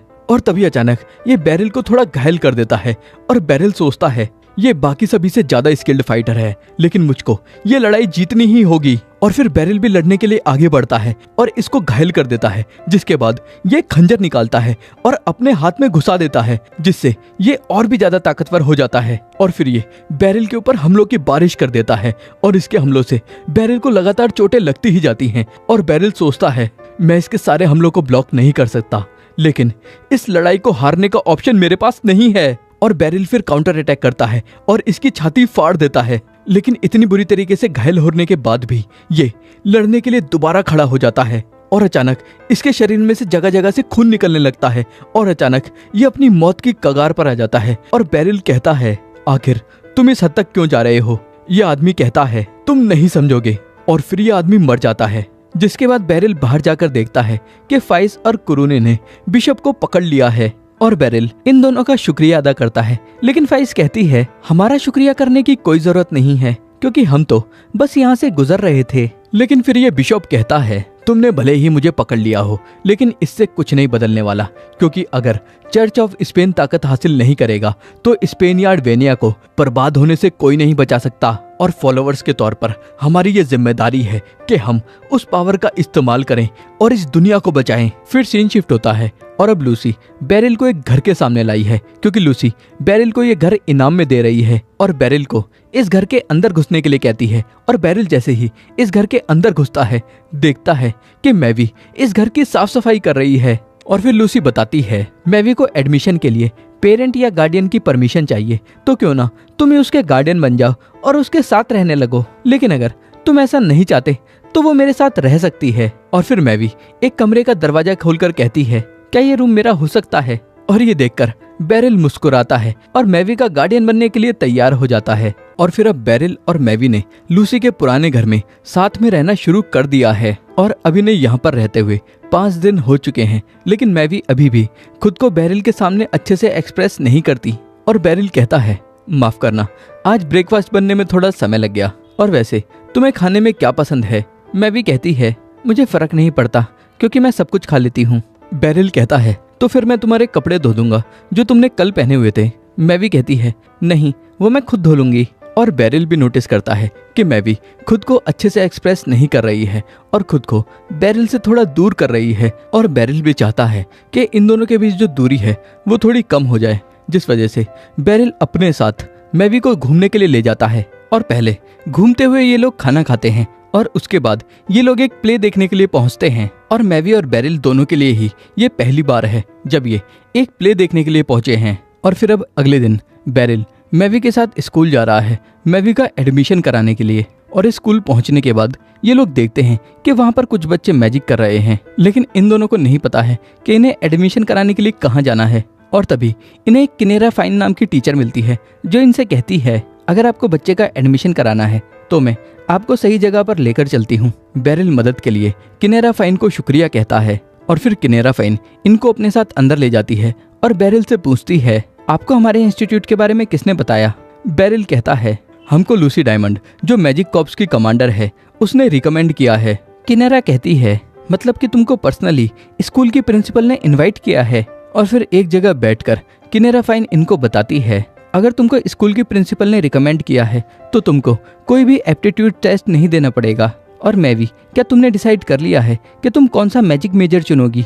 बेरिल और मैवी पूछते हैं ये मैजिक मेजर क्या होता है? किनेरा फाइन बताती है काफी अलग अलग तरीके के मैजिक सिस्टम्स होते हैं और हर विजार्ड की अपनी ताकत और कमजोरी होती है। मैवी कहती है मैं सिर्फ फायर मैजिक कर सकती हूँ। किनेरा कहती है अगर ऐसा है तो तुम्हारे लिए ऑफेंसिव मैजिक सही रहेगा। और ये बात मैं तुम्हें थोड़ा अच्छे से एक्सप्लेन कर देती हूँ, क्योंकि यहाँ पर 5 तरीके के मैजिक सिस्टम्स होते हैं, जैसे offensive magic, defensive magic, healing magic, enhancing magic और लाइफस्टाइल मैजिक। बेरिल कहता है मैं समझ गया। और फिर किनेरा इनको डॉर्मिटोरी दिखाती है और डॉर्मिटोरी बेसिकली हॉस्टल की तरह होती है। और इतनी आलीशान डॉर्मिटोरी देखने के बाद बेरिल और मैवी का मुंह खुला का खुला रह जाता है। और फिर वापस जाते हुए बेरिल सोच रहा है अगर वहाँ पर इतनी अच्छी डॉर्मिटोरी है तो मैवी को मेरे साथ नहीं रहना चाहिए बल्कि वहीं पर रहना चाहिए, और पता नहीं कि मैवी बाकी बच्चों के साथ एडजस्ट कर पाएगी या नहीं, और इसीलिए मैवी को थोड़े समय के लिए मेरे साथ ही रहना चाहिए। और बेरिल यही सब सोच सोच कर परेशान हो रहा है। और फिर ये लोग एक खाने की जगह पर रुक जाते हैं और वहाँ पर इनको लिसेंड्रा मिलती है। और फिर साथ में बैठने के बाद लिसेंड्रा मैवी के बारे में पूछती है और बेरिल बताता है। ये काफी लंबी कहानी है लेकिन मैं तुम्हें ये शॉर्ट में बता देता हूँ। और ये मैवी है और इस समय मैं इसका गार्डियन हूँ। और ये बात सुनते के साथ लिसेंड्रा खांसने लगती है और ये देखकर बेरिल सोचता है क्या सही में ये इतनी हैरान होने वाली बात है। और फिर खाना खाते हुए बेरिल लिसेंड्रा से पूछता है कि तुम्हारा काम कैसा चल रहा है। लिसेंड्रा बताती है साल के इस समय कैपिटल के आसपास काफी सारे मॉन्स्टर हंट होते हैं। बेरिल पूछता है क्या मॉन्स्टर सीजन्स के हिसाब से आते हैं। लिसेंड्रा बताती है ऐसा इस वजह से हो रहा है क्योंकि स्पेन या वेनिया से कैपिटल में एक डेलीगेशन आने वाली है, क्योंकि हर साल एलाइज कंट्री साथ में मीटिंग करती हैं और गिल्ड को काम मिला है आसपास के मॉन्स्टर्स का शिकार करने का। और फिर अगले सीन में अब बेरिल इन सब से बात कर रहा है कि मैवी को बेरिल के साथ रहना चाहिए या डॉर्मिटोरी में। और ये तीनों बेरिल को सजेस्ट करते हैं कि डॉर्मिटोरी में रहना मैवी के लिए ज़्यादा अच्छा रहेगा। और फिर बेरिल ये सेम एडवाइस जाकर लूसी से मांगता है और लूसी भी यही सजेस्ट करती है कि डॉर्मिटोरी में रहना मैवी के लिए ज़्यादा सही रहेगा। और तभी फाइस यहाँ आकर लूसी को एक रिपोर्ट देती है और लूसी फाइस से पूछती है जब तुम मैजिक इंस्टीट्यूट के अंदर थी तो तुम भी डॉर्मिटोरी के अंदर ही रहती थी ना। फाइस कहती है हाँ मैं डॉर्मिटोरी में रहती थी और वहाँ पर रहना काफी ज्यादा कंफर्टेबल था, लेकिन आप ये मुझसे क्यों पूछ रही हो क्योंकि आपको तो ये बात पहले से ही पता है। लूसी बताती है बेरिल जिस लड़की का गार्डियन है उसका नाम मैवी है और वो भी मैजिक इंस्टीट्यूट के अंदर एडमिशन लेने वाली है। फाइस कहती है अगर ऐसा है तो हो सकता है मैं उसकी टीचर बन जाऊं क्योंकि मैं जल्द ही इंस्टीट्यूट में टीचर बन जाऊंगी। और फिर बेरिल अकेले में जाकर काफी देर इसी बारे में सोचता है कि मैवी को कहाँ रहना चाहिए, और काफी देर सोचने के बाद इस फैसले पर आता है कि मैवी को डॉर्मिटोरी में ही रहना चाहिए क्योंकि यही उसके लिए ठीक है। और फिर जब बेरिल वापस घर पहुंचता है तब मैवी बेरिल को बताती है कि एक जगह से अजीब सी शोर की आवाज आ रही है और ये आवाज ड्रॉर के पीछे से आ रही है। और बेरिल जब ड्रॉर को हटाता है तो देखता है ड्रॉर के पीछे एक चूहे का बिल है और उस बिल में से 3 चूहे बाहर निकलकर इधर उधर दौड़ने लगते हैं। और बेरिल भी जल्दी से चूहों को भगाने के लिए तैयार हो जाता है और थोड़ी देर पीछे भागने के बाद एक चूहा घर से निकल जाता है, लेकिन बाकी 2 चूहे अभी भी घर के ही अंदर हैं। और फिर थोड़ी और जल्दोजहद करने के बाद बेरिल एक और चूहे को पकड़ लेता है, लेकिन आखिरी चूहा बेरिल के हाथ नहीं लगता और स्पाइडरमैन की तरह यहाँ वहाँ कूदता फांदता रहता है। और अचानक मैवी अपने फायर मैजिक से चूहे का भागने का रास्ता रोक देती है, जिस वजह से बेरिल इस चूहे को पकड़ लेता है। और फिर अगले सीन में अब बेरिल डिनर तैयार कर रहा है और तभी यहाँ पर मैवी भी आ जाती है और मैवी डिनर तैयार करने में बेरिल की मदद करती है। और फिर डिनर करते हुए बेरिल कहता है तुम्हारा शुक्रिया क्योंकि तुम्हारी वजह से ही आज डिनर टाइम पर तैयार हो गया। मैवी कहती है लगता है कि मुझे अपने कुकिंग स्किल्स पर काम करने की जरूरत है। बेरिल कहता है अगले कुछ समय तक तुम्हें कुकिंग करने की कोई जरूरत नहीं है, लेकिन कुकिंग एक काफी अच्छा स्किल है और ये फ्यूचर में तुम्हारे काम आ सकता है। मैवी कहती है मैं फ्यूचर की बात नहीं कर रही हूँ और मैं ये जल्दी सीखना चाहती हूँ। बेरिल कहता है लेकिन मैजिक इंस्टीट्यूट के अंदर जो डॉर्मिटोरी है वो तुम्हें खाना प्रोवाइड कर देंगे और तुम्हें अभी कुकिंग सीखने की कोई जरूरत नहीं है। मैवी कहती है मैं डॉर्मिटोरी में जाकर नहीं रहने वाली और मैं यहीं से वहां पर चली जाया करूंगी। बेरिल कहता है अगर तुम ऐसा चाहती हो तो यही सही। और फिर अब अगले दिन ट्रेनिंग हॉल में अलुशिया बेरिल के पास पहुंचती है और कहती है मास्टर मुझे आपसे एक काफी जरूरी बात करनी है। ये सुनते के साथ हैंनब्रिड्स और कुरूनी का ध्यान भी अलुशिया की तरफ चला जाता है और अलुशिया कहती है मास्टर हम आपके लिए कुछ नए कपड़े खरीदने वाले हैं क्योंकि स्पेनियार्ड वेनिया से एक डेलीगेशन यहाँ पर आने वाली है और ऑर्डर यानी कि हमको उनको गार्ड करने की जिम्मेदारी मिली है और हम चाहते हैं कि आप भी सिक्योरिटी का हिस्सा बने और मैं आपकी मीटिंग दोनों देशों की रॉयल फैमिलीज के साथ अरेंज करती हूँ। ये सब सुनने के बाद बेरिल ना चाहते हुए भी इस काम को करने के लिए तैयार हो जाता है। और फिर अलुशिया कहती है अगर आप रॉयल फैमिलीज से मिलने वाले हो तो आपको उसी तरीके के कपड़ों की जरूरत पड़ेगी। और फिर अगले सीन में जब बेरिल घर पहुंचता है तो देखता है कि एक पार्सल आया हुआ है और इसमें कुछ कपड़े हैं और एक लेटर है। बेरिल लेटर पढ़ता है और इस लेटर में बेरिल को शुक्रिया कहा गया है, लेकिन ये इन्फॉर्मेशन नहीं है कि ये लेटर और ये पार्सल किसने भेजा है। और बेरिल फिर गैस करके सोचता है कि ये जरूर इब्रॉय ने भेजा होगा और इस पार्सल में सिर्फ मैवी के साइज के ही कपड़े हैं। और फिर डिनर करते हुए बेरिल मैवी से कहता है मैं वीआईपी लोगों को गार्ड करने वाला हूँ, जिस वजह से मुझे नए कपड़ों की जरूरत है और मैं अलूशिया के साथ कल शॉपिंग पर जा रहा हूँ और क्या तुम हमारे साथ शॉपिंग पर चलोगी? लेकिन मैवी शॉपिंग पर जाने से साफ मना कर देती है। और फिर अब अगले दिन अलूशिया और बेरिल साथ में कपड़े खरीदने के लिए जा रहे हैं और यहाँ पर चुपके से कुरूनी और हैंडब्लेड्स इनकी जासूसी कर रहे हैं, क्योंकि कुरूनी को ऐसा लगता है कि ये दोनों डेट पर हैं, जिस वजह से कुरूनी हैंडब्लेड्स को भी अपने साथ लेकर यहाँ पर आ गई है। और शॉप में जाने के बाद अलूशिया बेरिल को काफी अजीबोगरीब कपड़े सजेस्ट करती है और बेरिल को ये कपड़े बिल्कुल भी अच्छे नहीं लगते और बेरिल अपने लिए इन कपड़ों को चुनता है। हालांकि अलूशिया को ये कपड़े अच्छे नहीं लगते, लेकिन अलूशिया अपने मास्टर बेरिल को मना नहीं कर पाती। और फिर शॉपिंग करने के बाद ये दोनों साथ में एक जगह लंच करने के लिए पहुंचते हैं और अलूशिया मन ही मन सोच रही है, हम दोनों के साथ में शॉपिंग और लंच करने से ये बात कंफर्म होती है कि हम दोनों इस समय डेट पर हैं। और यहाँ पर हैंडब्लेड्स और कुरूनी भी इनकी जासूसी करते हुए इनके पीछे पीछे आ चुके हैं और आपस में बात कर रहे हैं कि इस समय अलूशिया काफी ज्यादा खुश लग रही है और इतना खुश इन्होंने अलूशिया को पहले कभी नहीं देखा है। और फिर साथ में शॉपिंग और लंच करने के बाद बेरिल अपने रास्ते चला जाता है और कुरूनी कहती है, मास्टर के जाने के बाद भी कमांडर लगातार उनकी तरफ ही देखती जा रही हैं। लेकिन हैंडब्लेड्स सीधा जाकर अलूशिया से बात करने के लिए चला जाता है और कहता है, कमांडर मुझे माफ कर दो क्योंकि मैं आपकी जासूसी कर रहा था। अलूशिया कहती है, मुझे कोई दिक्कत नहीं है क्योंकि तुमने ऐसा कुछ भी नहीं देखा है जिससे मैं एम्बेरेस फील करूं। हैंडब्लेड्स कहता है, कमांडर मैं आपसे पूछना चाहता हूं कि मास्टर बेरिल आपके लिए क्या हैं? सीन शिफ्ट होता है और फिर अब अगले दिन ट्रेनिंग हॉल के अंदर कुरूनी हैंडब्लेड्स के पास आती है और कहती है, कल के लिए मुझे माफ करना क्योंकि जब तुम सीधा कमांडर से बात करने के लिए चले गए थे तो मैं काफी हैरान हो गई थी और वहां से भाग गई थी। हैंडब्लेड्स कहता है, मैंने कमांडर को नहीं बताया है कि कल तुम मेरे साथ थी, जिस वजह से तुम्हें चिंता करने की कोई जरूरत नहीं है। और तभी यहाँ पर अलूशिया आ जाती है और अलूशिया को देखकर हैंडब्लेड्स को अलूशिया का कल का जवाब याद आ जाता है और अलूशिया ने कहा था, मैं बस मास्टर को खुश करना चाहती हूँ। और फिर अब अलूशिया हैंडब्लेड्स को बताती है, आज मैं मास्टर बेरिल को डुअल के लिए चैलेंज करने वाली हूँ क्योंकि मुझसे फाइट करके और भी लोगों को पता चल जाएगा कि मास्टर कितने केपेबल इंसान हैं।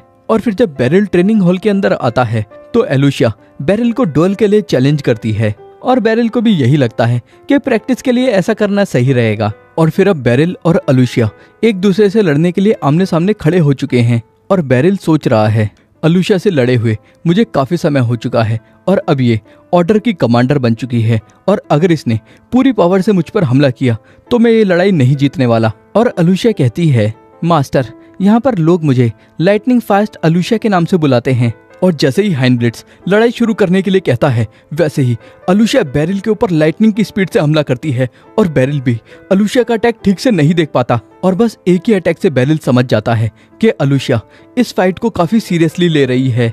और फिर बेरिल अलूशिया के 2 अटैक और ब्लॉक कर लेता है, जिसके बाद अलूशिया कहती है, इससे पहले कभी भी किसी ने भी लगातार मेरे 3 अटैक्स ब्लॉक नहीं किए हैं। और फिर अलूशिया बेरिल के ऊपर दोबारा हमला करती है, लेकिन अब बेरिल समझ चुका है कि बेरिल अलूशिया के अटैक्स को ज्यादा लंबे समय तक ब्लॉक नहीं कर सकता, जिस वजह से बेरिल अलूशिया के ऊपर एक के बाद एक अटैक करता जाता है। लेकिन बेरिल अलूशिया के स्पीड का सामना नहीं कर पाता और बैकफुट पर आ जाता है और जल्दी से थोड़ा पीछे हट जाता है, जिसके बाद अलूशिया कहती है, मैं आज काफी ज्यादा खुश हूँ क्योंकि मैं आज आपको अपने वो स्किल्स दिखा रही हूँ जो मैंने आपको छोड़ने के बाद सीखे हैं। बेरिल कहता है, जो स्किल्स तुम मुझे दिखा रही हो वो सही में काफी कमाल के हैं। और फिर अलूशिया बेरिल के ऊपर दोबारा हमला करती है, लेकिन अब बेरिल अलूशिया के फाइटिंग स्टाइल को थोड़ा बहुत एनालाइज कर पा रहा है, जिस वजह से बेरिल समझ चुका है कि बेरिल अलूशिया को एक फेयर फाइट में नहीं हरा सकता। और लड़ते हुए अचानक बेरिल अलूशिया का कपड़ा पकड़कर उसे जमीन पर गिरा देता है और ये फाइट जीत जाता है।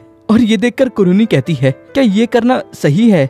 हैंडब्लेड्स कहता है, असली लड़ाई में कोई भी रूल्स नहीं होते हैं और वैसे भी इस दुनिया में सिर्फ मास्टर बेरिल ही हैं जो कमांडर के खिलाफ ऐसा मूव इस्तेमाल करने के केपेबल हैं। और फिर लड़ाई खत्म होने के बाद बेरिल अलूशिया को कुछ सजेशंस देता है और यहाँ से चला जाता है। और फिर बाकी सबके जाने के बाद हैंडब्लेड्स अलूशिया से कहता है, कमांडर अगर आप ये लड़ाई जीत जाती तो आप सही में मास्टर बेरिल को बता देती ना कि आप उनके बारे में क्या फील करती हो। अलूशिया कहती है, मुझे इस बात से काफी खुशी होगी कि अगर वो इंसान मैं होंगी जो मास्टर बेरिल को खुश कर पाएगी, लेकिन ऐसा होना जरूरी नहीं है और मेरी जगह कोई और भी हो सकता है। हैंडब्लेड्स कहता है, अगर सही बोलूं तो मुझे आपका ये पॉइंट समझ में नहीं आया। और फिर अगले सीन में खाना खाते हुए बेरिल अलूशा से हुई फाइट के बारे में मैवी को सब कुछ बता देता है। और ये सब सुनने के बाद मैवी कहती है, लगता है वो आपका ध्यान अपनी तरफ करना चाहती है। बेरिल कहता है, ये तुम कैसी बातें कर रही हो? मैवी कहती है, मुझे लगता है मैं सही कह रही हूँ, क्योंकि कल उसने आपके साथ शॉपिंग पर जाने का प्लान बनाया था और मुझे लगता है कि वो सही में आपको पसंद करती है। तभी बेरिल कहता है, इस बात को और आगे मत बढ़ाओ, क्योंकि वो मेरी स्टूडेंट है और हमारे बीच एज गैप बहुत ज्यादा है। मैवी थोड़ा इरिटेट होकर कहती है, तुम सही में फालतू की बातों में अटके रहते हो। और फिर अब कुछ दिनों बाद मैवी और बेरिल साथ में बैठकर डिनर कर रहे हैं और बेरिल एक ड्रिंक पीता है जो बेरिल को बहुत ज्यादा पसंद है। और ये देखकर मैवी कहती है, तुमको ये ड्रिंक बहुत पसंद है ना, लेकिन तुम्हारा ये मग थोड़ा टूट चुका है। बेरिल कहता है, हाँ, जब मैं इसे धो रहा था तब ये थोड़ा सा टूट गया था, लेकिन दिक्कत की कोई बात नहीं है, क्योंकि अभी भी मैं इसमें से ड्रिंक कर सकता हूँ। और वैसे तुम्हें मैजिक इंस्टीट्यूट से क्या क्या मिल चुका है? मैवी दिखाती है कि उसे यूनिफॉर्म और कुछ किताबें मिली हैं। बेरिल पूछता है, क्या तुम्हें कोई स्कूल बैग नहीं मिला? मैवी कहती है, नहीं, स्कूल बैग नहीं मिला, लेकिन मुझे स्कूल बैग की कोई जरूरत नहीं है। बेरिल कहता है, ऐसे काम नहीं चलेगा और तुम्हें अपने पहले दिन एक प्रॉपर स्कूल बैग लेके जाना चाहिए। और फिर अगले सीन में हम देखते हैं कि लिसेंड्रा को एडवेंचरर गिल्ड ने एक मिशन दिया है, लेकिन ये मिशन बाकी सभी मिशन से काफी अलग है, जिस वजह से लिसेंड्रा भी श्योर नहीं है कि वो इस मिशन को पूरा कर पाएगी। और फिर अब यूग एक बैग की दुकान पर पहुंच चुका है और यहाँ पर काफी तरह तरह के बैग रखे हुए हैं। और दुकानदार के पूछने पर यूग इसको स्कूल बैग दिखाने के लिए कहता है। और ये सुनकर दुकानदार कहता है, अगर तुम साल के इस समय पर बैग देखने के लिए आए हो तो इसका मतलब है कि तुम्हारा बच्चा मैजिक इंस्टीट्यूट में एडमिशन ले रहा है, जो देखते हुए मैं तुमको ये सारे बैग रिकमेंड करूंगा। और फिर दुकानदार युग को काफी सारे बैग दिखाता है और युग को एक बैग पसंद आ जाता है और युग इसका रेट पूछता है दुकानदार से। दुकानदार कहता है, ये 95,000 का है। और 95,000 सुनकर युग काफी शॉक हो जाता है, जिसके बाद दुकानदार कहता है, ये एक खास लेदर से बना हुआ है, लेकिन अगर ये आपके बजट के हिसाब से सही नहीं है तो आप दूसरे सस्ते ऑप्शंस भी देख सकते हैं। लेकिन सस्ते वाले बैग युग को बिल्कुल भी पसंद नहीं आते, जिस वजह से युग काफी ज्यादा कंफ्यूज हो जाता है। और फिर अकेले में जाकर युग सोचता है, ऐसा नहीं है कि मैं अपनी सैलरी से उस बैग को नहीं खरीद सकता, लेकिन समय का कुछ पता नहीं है, जिस वजह से मुझे मैवी के लिए थोड़े पैसे और बचा कर रखने होंगे। लेकिन फिर भी मैं चाहता हूँ कि मैवी एक अच्छा बैग लेकर अपने स्कूल जाए। और फिर जब बेरिल घर जा रहा होता है तो रास्ते में बेरिल को लिसेंड्रा मिलती है और लिसेंड्रा को देखकर बेरिल कहता है, तुम इतनी सीरियस क्यों लग रही हो? क्या तुम किसी परेशानी में हो? लिसेंड्रा कहती है, हाँ, मुझको एडवेंचरर गिल्ड ने एक काम दिया है, लेकिन वो काफी ज्यादा ट्रिकी है, जिस वजह से मुझे समझ नहीं आ रहा कि मैं उसको पूरा कैसे करूंगी। और ये कहते हुए मुझे काफी सेल्फिश फील हो रहा है, लेकिन मास्टर, अगर आप मेरी मदद करेंगे तो मेरी सक्सेस का चांस काफी बढ़ जाएगा। बेरिल कहता है, मुझे नहीं लगता कि कोई ट्रिकी काम करने में मैं तुम्हारे किसी भी काम आ पाऊंगा। लिसेंड्रा कहती है, आपको इस काम के लिए अच्छा रिवॉर्ड भी मिलेगा। ये सुनते के साथ बेरिल इस काम पर चलने के लिए तैयार हो जाता है, क्योंकि बेरिल को पैसों की सख्त जरूरत है। और फिर ये लोग अपने इस मिशन पर निकल पड़ते हैं और इस मिशन पर इनको एक अच्छी क्वालिटी का घोड़ा पकड़ना है, जिससे उसको स्पेनियार्ड वेनिया की रॉयल फैमिली के सामने प्रेजेंट किया जा सके।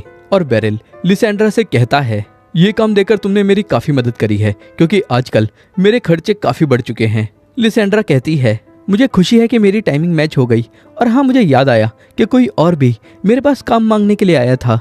और फिर ये लोग बाकी के एडवेंचरर से मिलते हैं, जिनको घोड़े को पकड़ने का मिशन मिला था, लेकिन ये उसको पकड़ने में फेल हो गए। मगर इन एडवेंचरर से बेरिल और लिसेंड्रा को ये पता चल चुका है कि ये घोड़ा फॉरेस्ट के किस हिस्से में है, जिसके बाद लिसेंड्रा और बेरिल लगातार घोड़े को जंगल में ढूंढते जाते हैं और काफी देर ढूंढने के बाद भी ये घोड़ा इनको नहीं मिलता, जिसके बाद ये लोग फैसला करते हैं कि ये लोग तालाब के किनारे घात लगाकर घोड़े का इंतजार करेंगे, क्योंकि घोड़े को काफी ज्यादा पानी की जरूरत होती है। और लिसेंड्रा कहती है, जैसे ही वो घोड़ा हमें नजर आएगा मैं उसके पीछे आ जाऊंगी और आप उसके सामने आ जाना, और मैं जैसे ही उसके ऊपर तीरों से हमला करूंगी वैसे ही वो डरकर भागने लगेगा, और अब सामने से उसके ऊपर जाल गिरा देना, जिससे हम उसको पकड़ लेंगे। बेरिल कहता है, अगर तुम उस पर तीरों से हमला करोगी तो उसको काफी चोट लग जाएगी। लिसेंड्रा दिखाती है कि उसने अपने तीरों पर आगे कपड़ा चढ़ा रखा है, जिससे घोड़े को कोई भी चोट नहीं लगेगी। और फिर ये दोनों अपनी अपनी पोजीशन पर जाकर घोड़े का यहाँ पर आने का इंतजार करते हैं, और थोड़ी देर इंतजार करने के बाद घोड़ा यहाँ पर आ जाता है और तालाब में से पानी पीने लगता है। और इस घोड़े को देखकर बेरिल सोचता है, ये सही में काफी कमाल का घोड़ा है और इसे देखकर समझ आ रहा है कि इसको रॉयल फैमिली को गिफ्ट में क्यों दिया जा रहा है। और लिसेंड्रा धीरे धीरे सरकते सरकते घोड़े के पीछे आ जाती है और बेरिल के इशारा करते ही तीर से घोड़े के ऊपर हमला करती है और घोड़ा इस हमले से काफी डर जाता है और भागने लगता है। और घोड़े को जाल में पकड़ने के लिए बेरिल घोड़े के सामने आ जाता है, लेकिन बेरिल के जाल फेंकने से पहले ही घोड़ा बेरिल के ऊपर से कूदकर यहाँ से भागने लगता है। लेकिन ये दोनों घोड़े का पीछा नहीं छोड़ते और थोड़ी देर बाद दोबारा बेरिल घोड़े के सामने आ जाता है और लिसेंड्रा घोड़े को पीछे से तीर मारकर डराती है और बेरिल उसके ऊपर अपना जाल फेंक देता है। लेकिन ये घोड़ा बेरिल के जाल को डॉज करके भागने लगता है, लेकिन बेरिल कूदकर इस घोड़े के ऊपर लटक जाता है और बेरिल के ऊपर चढ़ने से पहले ही ये घोड़ा बेरिल को जमीन पर गिरा देता है। जिसके बाद जल्दी से लिसेंड्रा रोप फेंककर घोड़े को पकड़ने की कोशिश करती है, लेकिन ये घोड़ा लिसेंड्रा की रोप को भी डॉज कर लेता है और यहाँ से जाने लगता है। लेकिन ये दोनों इस घोड़े का पीछा नहीं छोड़ते और लिसेंड्रा जल्दी से कूद फांद कर घोड़े के सामने आ जाती है और घोड़े को डराती है जिससे ये पीछे बेरिल की तरफ भाग जाए। लेकिन अचानक ये घोड़ा एक चट्टान के ऊपर चढ़ जाता है और अचानक ये चट्टान टूटना शुरू कर देती है और जल्दी से बेरिल भी इस चट्टान के ऊपर कूद जाता है और ये दोनों ही नीचे पानी की तरफ गिरने लगते हैं। और ये देखकर लिसेंड्रा काफी परेशान हो जाती है और नीचे पहुंचने के बाद इनके चारों तरफ बस पानी ही पानी है और ये घोड़ा बेरिल के ऊपर गुस्सा करता है। लेकिन बेरिल इसको थोड़ी देर के लिए शांत रहने के लिए कहता है जिससे ये लोग यहाँ से निकल पाए। जिसके बाद ये घोड़ा थोड़ा शांत हो जाता है और फिर बेरिल अपनी तलवार निकालता है और पेड़ को काटकर एक पुल बना देता है और फिर ये दोनों पुल पार करने लगते हैं। लेकिन अचानक बेरिल का पैर फिसल जाता है, लेकिन ये घोड़ा एंड टाइम पर बेरिल को पकड़ लेता है और गिरने से बचा लेता है। और फिर लिसेंड्रा भी भागते हुए इनके सामने आ जाती है, जो देखकर बेरिल सोचता है ये भागते हुए इतनी जल्दी यहाँ पर आ गई और लगता है कि लिसेंड्रा घोड़े से भी तेज भागती है। लेकिन ये देखकर लिसेंड्रा हैरान हो जाती है कि इस घोड़े को मास्टर बेरिल ने टेम कर लिया है। और फिर ये मिशन पूरा होने के बाद नीडस जो एडवेंचरर गिल्ड का हेड है बेरिल की काफी ज्यादा तारीफ करता है और लिसेंड्रा बेरिल को बेरिल के हिस्से का रिवॉर्ड दे देती है। लेकिन अचानक लिसेंड्रा कहती है अगर सच कहूँ तो मुझे पहले मैवी से काफी ज्यादा जलन हो रही थी। बेरिल सोचता है ये अचानक मैवी के बारे में बात क्यों कर रही है। लिसेंड्रा आगे कहती है लेकिन अब मैंने फैसला किया है कि मैं मैवी को सपोर्ट करूंगी क्योंकि वो एक ऑनेस्ट और एक अच्छी बच्ची है। और मास्टर हो सकता है कि जब आप घर पहुंचो तो एक अच्छी न्यूज आपका इंतजार कर रही हो।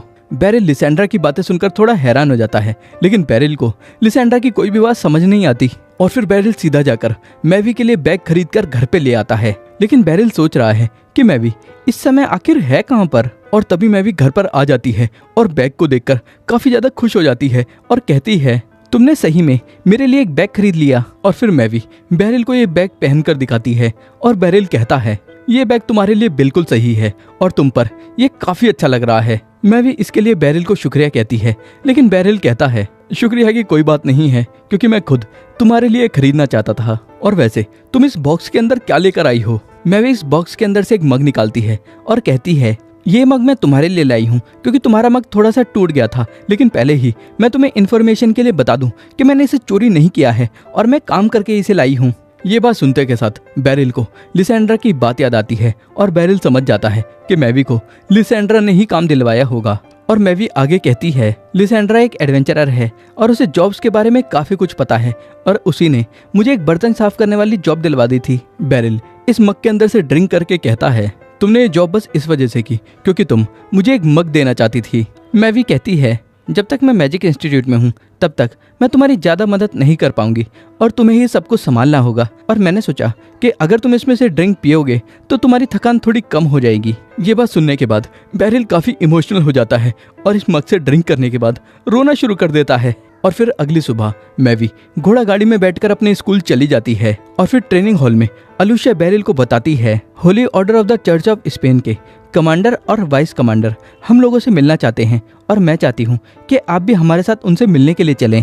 और फिर जैसे ही बेरिल और अलुशिया कमांडर और वाइस कमांडर से मिलने के लिए पहुंचते हैं, बेरिल वाइस कमांडर को देखकर काफी हैरान हो जाता है और कहता है रोज हमें मिले हुए काफी समय हो चुका है। रोज कहती है मास्टर ये है आपकी सबसे पसंदीदा स्टूडेंट रोज मार्बल हार्ट।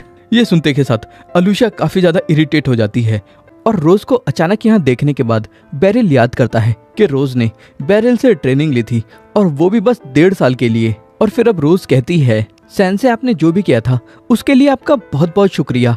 और रोज की ये सारी बातें सुनने के बाद अलूशिया को इस समय काफी गुस्सा आ रहा है। और फिर अब ये लोग मीटिंग कर रहे हैं और बेरिल कहता है, रोज तुम स्पेनियर्ड वेनिया की होली ऑर्डर की वाइस कमांडर बन चुकी हो और ये देखकर मैं थोड़ा हैरान हो गया था।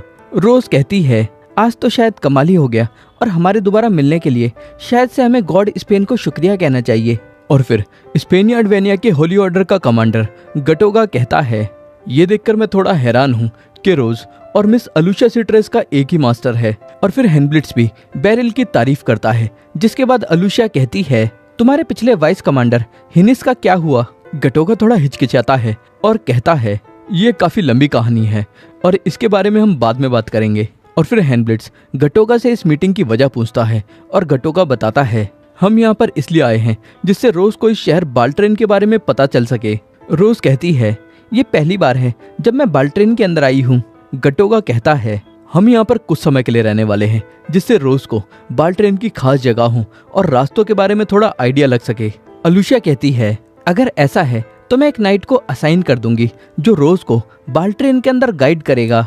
रोज कहती है, मैं तो बल्कि ये उम्मीद कर रही थी कि मास्टर मुझको ये शहर घुमाएंगे। फिर सीन शिफ्ट होता है और नाइट्स को ट्रेनिंग देने के बाद जब बेरिल घर जाने के लिए निकलता ही है, वैसे ही बेरिल को रास्ते में रोज मिल जाती है और कहती है, सेंसे मैं आपको देखना चाहती थी जिस वजह से मैं यहाँ पर आई हूँ। बेरिल सोचता है, हमने आज सुबह ही तो मीटिंग करी थी, और कहता है, क्या मैं तुम्हारी कोई मदद कर सकता हूँ?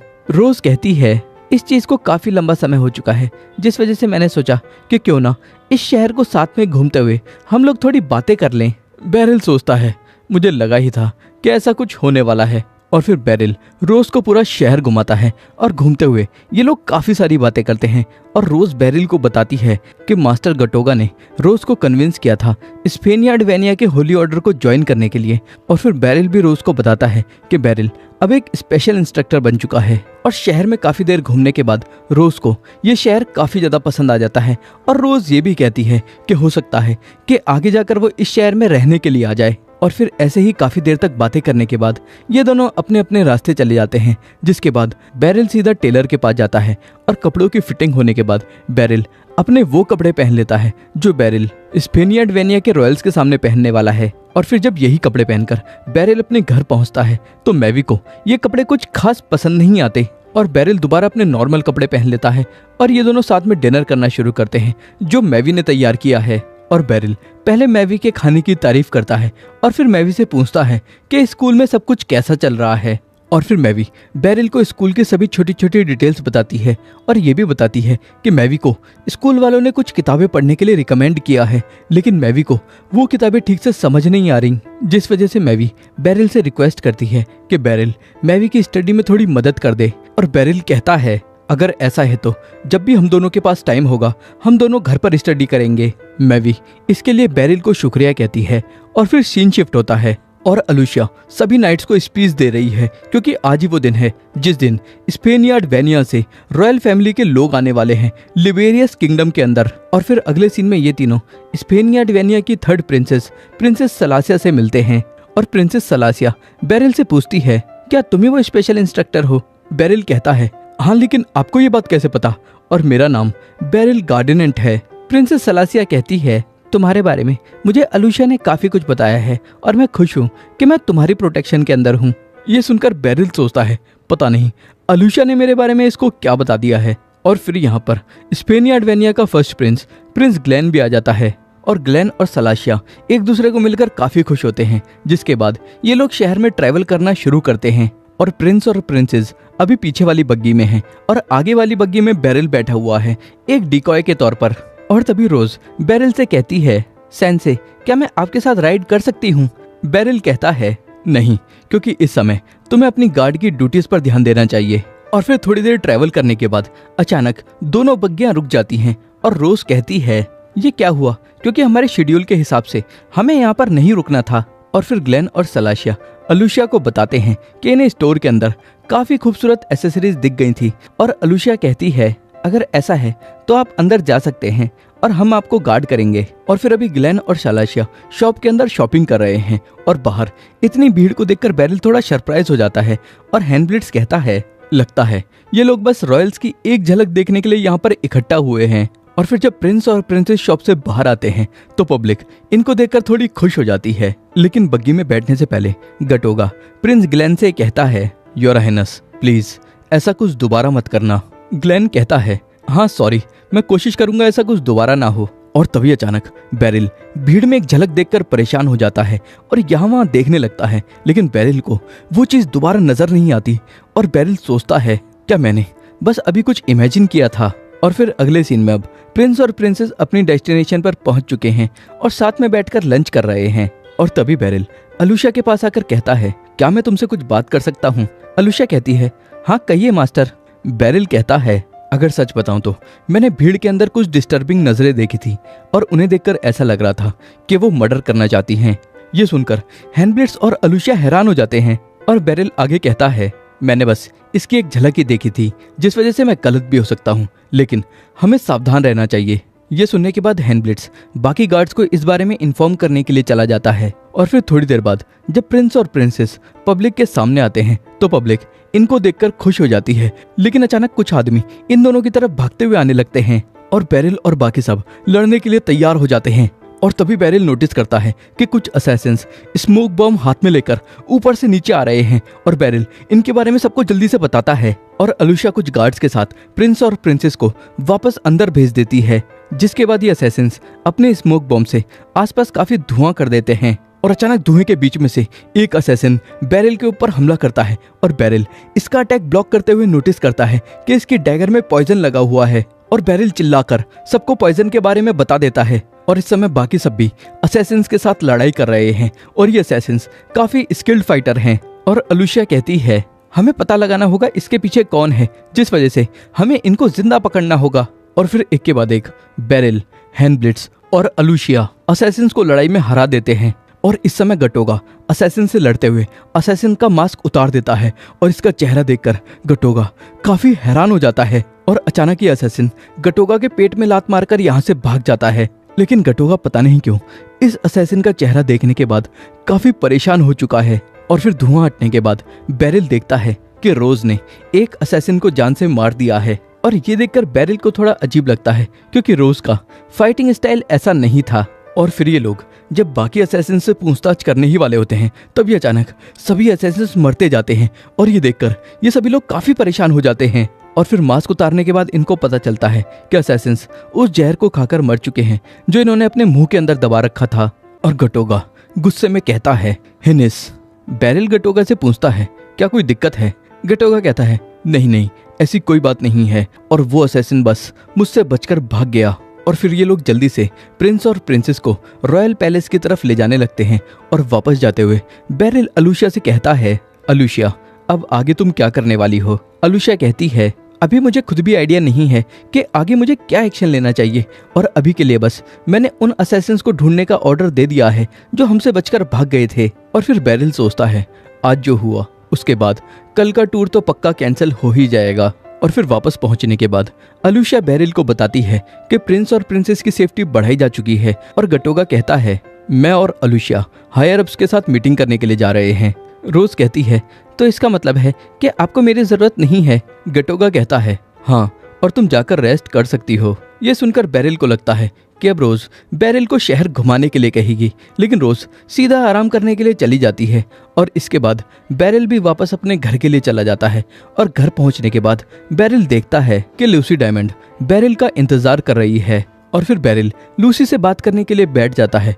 और जैसे ही ये दोनों अपनी कन्वर्सेशन शुरू करते हैं वैसे ही मैवी यहाँ से जाने लगती है और कहती है कि वो आधे घंटे में वापस आ जाएगी।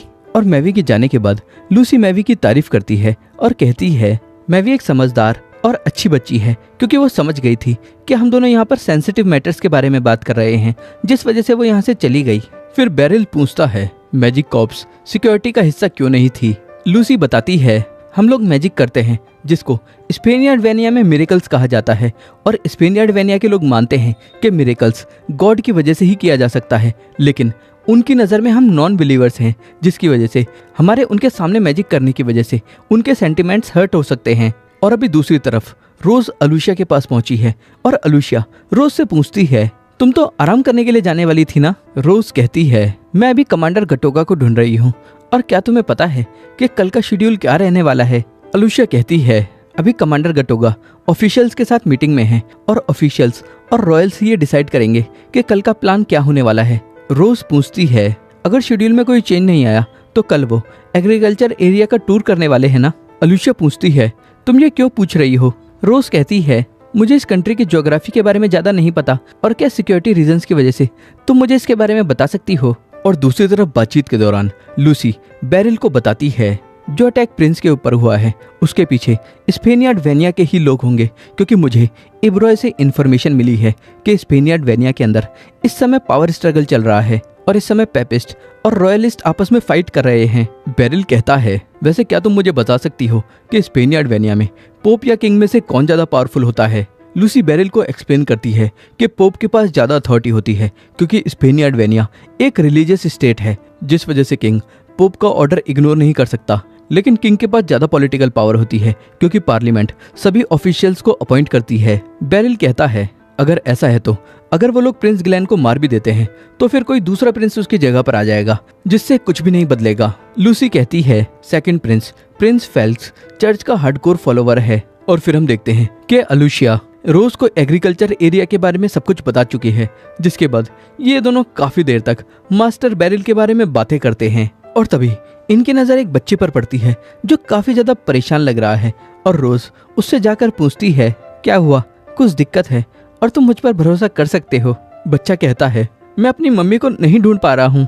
और रोज फिर इस बच्चे से इसका नाम पूछने के बाद जोर जोर से चिल्लाकर इस बच्चे की माँ को ढूंढने लगती है और शाम होने तक ये दोनों इस बच्चे से इसकी माँ को मिलवा देते हैं। और अलुशिया रोज से कहती है लगता है तुम्हें बच्चे बहुत पसंद हैं। रोज कहती है मेरे पेरेंट्स अनाथ आश्रम में काफी डोनेशन करते थे, जिस वजह से मेरा बच्चों से मिलना जुलना होता रहता था। अलुशिया कहती है मैंने सुना है कि स्पेनियार्ड वेनिया के अंदर अनाथ बच्चों का काफी अच्छे से ख्याल रखा जाता है। रोज कहती है हाँ ये बात सच है और हम एडल्ट्स की ये पहली जिम्मेदारी है कि हम बच्चों को प्रोटेक्ट करें। और फिर अब अगले दिन अलुशिया सभी नाइट्स के सामने अनाउंस करती है कि प्लान में कोई भी चेंज नहीं आएगा। और ये सुनकर बेरिल थोड़ा सरप्राइज हो जाता है और बेरिल बाद में फिर इस बारे में अलुशिया से पूछता है और अलुशिया बताती है प्रिंस ग्लेन ऐसा ही चाहते हैं और दोनों देश इसके लिए एग्री हो चुके हैं।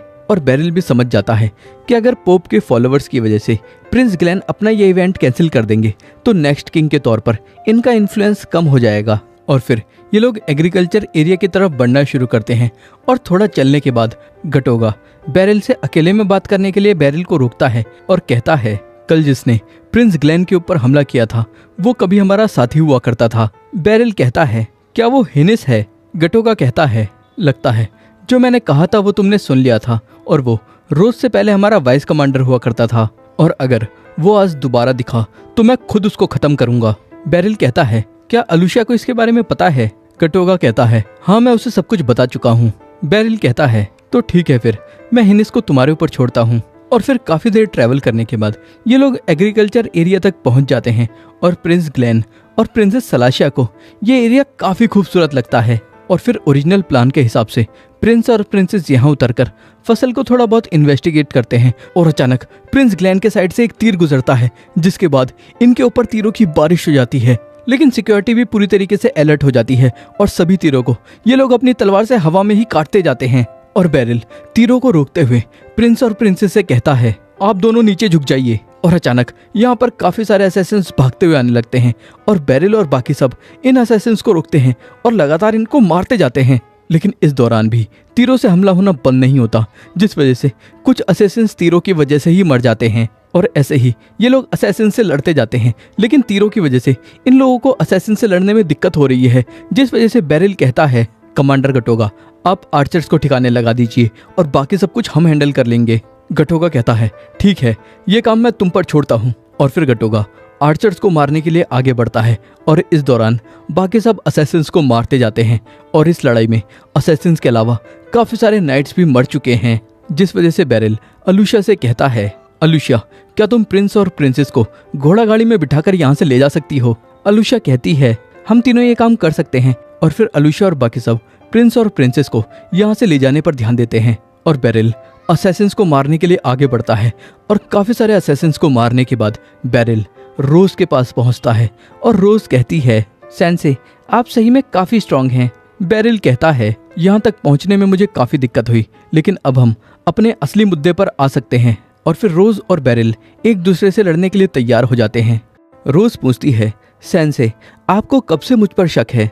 बेरिल बताता है, मुझे तुम पर तब से शक हुआ था जब से तुमने उस असैसिन को मार दिया था, क्योंकि तुम अपने स्किल्स की मदद से बड़े ही आसानी से उसको पकड़ सकती थी। और फिर अभी जब असैसिन्स की गिनती काफी बढ़ गई थी, तब तुम अचानक गायब हो गई थी। और क्या तुम मुझे बता सकती हो कि तुमने असैसिन्स का साथ क्यों दिया? क्योंकि मुझे लगता था कि तुम अपनी तलवार सिर्फ लोगों को प्रोटेक्ट करने के लिए उठाओगी, और मैं अपनी स्टूडेंट को गलत रास्ते पर नहीं जाने दे सकता। रोज कहती है, मैं इस समय जो भी कर रही हूँ वो काफी सारी जानों को बचाने के लिए कर रही हूँ, और इसके अलावा सेंसे आपने भी यहाँ तक आने के लिए काफी सारे लोगों को मौत के घाट उतारा है, जिसकी वजह से आप में और मुझ में ज्यादा फर्क नहीं है। बेरिल कहता है, असैसिन्स को मारकर प्रिंस को बचाना और प्रिंस को मार के पोप को पावर में लाना एक बात नहीं है। रोज कहती है, पोप ने मुझसे कहा है कि अगर हमारे देश में यूनिटी बढ़ जाएगी तो हमारे देश के बच्चे भूख से या ठंड से नहीं मरेंगे, और वैसे भी इन सब बातों को यहाँ डिस्कस करने का कोई पॉइंट नहीं बनता। और फिर रोज बेरिल पर अटैक करना शुरू करती है, और बेरिल लगातार रोज के अटैक ब्लॉक करते जाता है। और रोज अपनी शील्ड को सामने लाकर अचानक बेरिल के ऊपर एक सरप्राइज अटैक करती है, लेकिन बेरिल इस अटैक को भी डॉज कर लेता है। और ये देखकर रोज थोड़ी सरप्राइज हो जाती है और कहती है, सेंसे आप सही में काफी ताकतवर हैं, और मैं लगातार आप पर अटैक कर रही हूँ, फिर भी मुझे नहीं लगता कि मैं ये लड़ाई जीतने वाली हूँ। बेरिल कहता है, तो क्या तुम हार मानती हो? रोज कहती है, मैं ऐसा नहीं कर सकती, क्योंकि अगर मैं यहाँ पर फेल हो गई तो ऑर्फनेज के सारे बच्चे मर जाएंगे, क्योंकि पोप ने उनको हॉस्टेज बना रखा है खुद को प्रोटेक्ट करने के लिए। और फिर रोज दोबारा बेरिल के ऊपर अटैक करती है, और इस बार बेरिल भी रोज के ऊपर अटैक करता है, लेकिन रोज बेरिल के अटैक्स को शील्ड से ब्लॉक कर लेती है और लगातार बेरिल को चोट पहुंचाती जाती है। लेकिन अचानक बेरिल ओपनिंग क्रिएट करके रोज के ऊपर अटैक करता है, जिससे रोज खूनम खान हो जाती है और अपने घुटनों पर आ जाती है और कहती है, सेंसे आप सही में काफी ज्यादा स्ट्रांग हैं। बेरिल कहता है, रोज जब तुम मेरे डोजो में थी तब से अब तक तुम काफी ज्यादा स्ट्रांग हो चुकी हो। रोज मुस्कुराती है और कहती है, सेंसे प्लीज आप अपने हाथों से मुझे जान से मार दीजिए। बेरिल कहता है, मैं ऐसा नहीं कर सकता, क्योंकि मैं चाहता हूँ कि तुम जिंदा रहो और अपनी गलतियों की सजा भुगतो। और तभी यहाँ पर कमांडर गटोगा आ जाता है और रोज को देखकर जल्दी से रोज को हील करते हुए कहता है, जब मैं आर्चर से फाइट कर रहा था तब मैंने रोज को जाते हुए देखा था, जिस वजह से जल्दी से मैं यहाँ पर रोज को सपोर्ट करने के लिए आ गया। और फिर थोड़ी देर बाद गटोगा रोज की चोट को बंद कर देता है और बेरिल कहता है, इस समय अलुशिया और बाकी सब प्रिंस को यहाँ से लेकर जा रहे हैं, और रोज की हालत मैंने ही ऐसी करी है क्योंकि रोज असैसिन्स के साथ मिली हुई है। और फिर गटोगा के पूछने पर रोज बताती है कि मास्टर बेरिल सच कह रहे हैं, लेकिन बेरिल कहता है, लगता है रोज को पोप ने ये सब करने के लिए फोर्स किया है, क्योंकि पोप ने ऑर्फनेज के बच्चों को हॉस्टेज बना रखा है। गटोगा को ये सुनकर गुस्सा आता है और रोज से कहता है, हम सबसे पहले जाकर उन बच्चों को बचाएंगे। बेरिल कहता है, लेकिन रोज का क्या होगा? गटोगा कहता है, अभी के लिए इस सब का मास्टरमाइंड हिनिस है, और रोज को असैसिन से लड़ते हुए चोट लग गई, और यही कहानी मैं सबको बताने वाला हूँ। बेरिल कहता है, तुम इतना रिस्क क्यों ले रहे हो? क्योंकि अगर ये बात लीक हो गई तो रोज के साथ तुमको भी मौत की सजा मिलेगी। गटोगा कहता है, हालांकि रोज और मैं ब्लड रिलेटेड नहीं हैं, लेकिन ये मेरी बहन है, क्योंकि मैं इसे तब से जानता हूँ जब ये काफी छोटी हुआ करती थी। बेरिल पूछता है, वैसे कमांडर गटोगा आप इस समय पोप की साइड हो या प्रिंस की? गटोगा कहता है, जिस पोजीशन में मैं हूँ मुझे न्यूट्रल होना चाहिए, लेकिन मेरा दिल प्रिंस ग्लेन के साथ है। और रोज कहती है, मैं तो पोप और रॉयल फैमिली दोनों पर भरोसा नहीं करती, क्योंकि हाल ही में बिशप रिवियस गलत कामों में पकड़े गए हैं। बेरिल बिशप रिवियस के बारे में पूछता है और गटोगा बताता है, बिशप रिवियस स्क्रिप्चर्स को अपने हिसाब से इंटरप्रेट करने में और टैबू चीजों को करने में पकड़े गए हैं। हालांकि कई लोग इसे बस एक अफवाह मानते हैं जो रॉयल सपोर्टर्स ने फैलाई है। बेरिल बताता है, बिशप रिवियस अपने क्राइम्स के लिए गिल्टी है, क्योंकि मैंने ही उसे पकड़ा था और वो क्रिमिनल से डेड बॉडीज मंगवा रहा था, जिससे वो उनके ऊपर मिरेकल कर पाए और डेड बॉडीज को दोबारा से जिंदा कर दे। ये सुनकर रोज को काफी शौक लगता है और रोज कहती है, तो इसका मतलब ये है कि पोप ने जो भी मुझसे कहा था वो सब झूठ था। बेरिल कहता है, मुझे नहीं पता कि पोप किस तरीके का आदमी है, लेकिन तुम्हारा जो उसको लेकर अनकंडीशनल सपोर्ट है उसके बारे में तुम्हें एक बार और सोचना चाहिए। और इसके अलावा मुझे उम्मीद है कि जो चीजें मैंने तुम्हें सिखाई हैं तुम भविष्य में उसका अच्छे से इस्तेमाल करोगी। बेरिल की बात सुनकर रोज कहती है, सेंसे, मैं अभी मरना नहीं चाहती, क्योंकि जब तक मैं असली जस्टिस को अपनी आंखों से नहीं देख लेती तब तक मैं मर नहीं सकती। और फिर गटोगा रोज को अपनी गोद में उठा लेता है और कहता है, मास्टर बेरिल, इस बात को मत भूलना कि आप भी अब इस चीज में फंस चुके हो।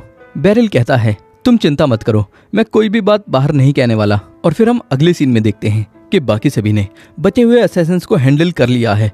और फिर यहाँ पर बेरिल आ जाता है और इनको बताता है, रोज मेरे साथ असैसिन से फाइट कर रही थी और इस दौरान उसको इंजरी हो गई, जिस वजह से गटोगा उसका इलाज करवाने के लिए उसको अपने साथ ले गया है। फिर सीन शिफ्ट होता है और अब कुछ दिनों बाद ये सभी लोग ट्रेनिंग हॉल के अंदर बैठकर बातें कर रहे हैं। और तभी अलूशिया के पास किंग की तरफ से एक लेटर आता है और इस लेटर में अलूशिया की किंग ने काफी तारीफ करी है। और इसके अलावा किंग ने अलूशिया और बेरिल को डिनर पर बुलाया है। और ये सुनकर बेरिल हैरान हो जाता है और क्रूनी और हैंडब्लिस खुश हो जाते हैं। लेकिन बेरिल कहता है, क्या मैं इस रिक्वेस्ट के लिए डिक्लाइन कर सकता हूँ? अलूशिया कहती है, मुझे नहीं पता, क्योंकि मैंने कभी भी किसी को भी किंग की रिक्वेस्ट डिक्लाइन करते हुए नहीं देखा है। और फिर अगले सीन में अब बेरिल ये सोच रहा है कि ये कहाँ फंस चुका है, क्योंकि इस समय बेरिल डिनर पर पहुंच चुका है और बेरिल के सामने इस किंगडम के सबसे पावरफुल लोग बैठे हुए हैं और सभी लोग इस समय किंग का इंतजार कर रहे हैं।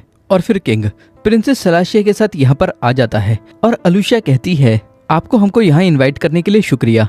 किंग कहता है, मैं तुमको शुक्रिया कहना चाहता हूँ क्योंकि तुमने मेरी बेटी की जान बचाई है। और फिर प्रिंसेस सलाशिया कहती हैं, अलूशिया और बेरिल, तुमको यहाँ पर देखकर मुझे काफी खुशी हुई।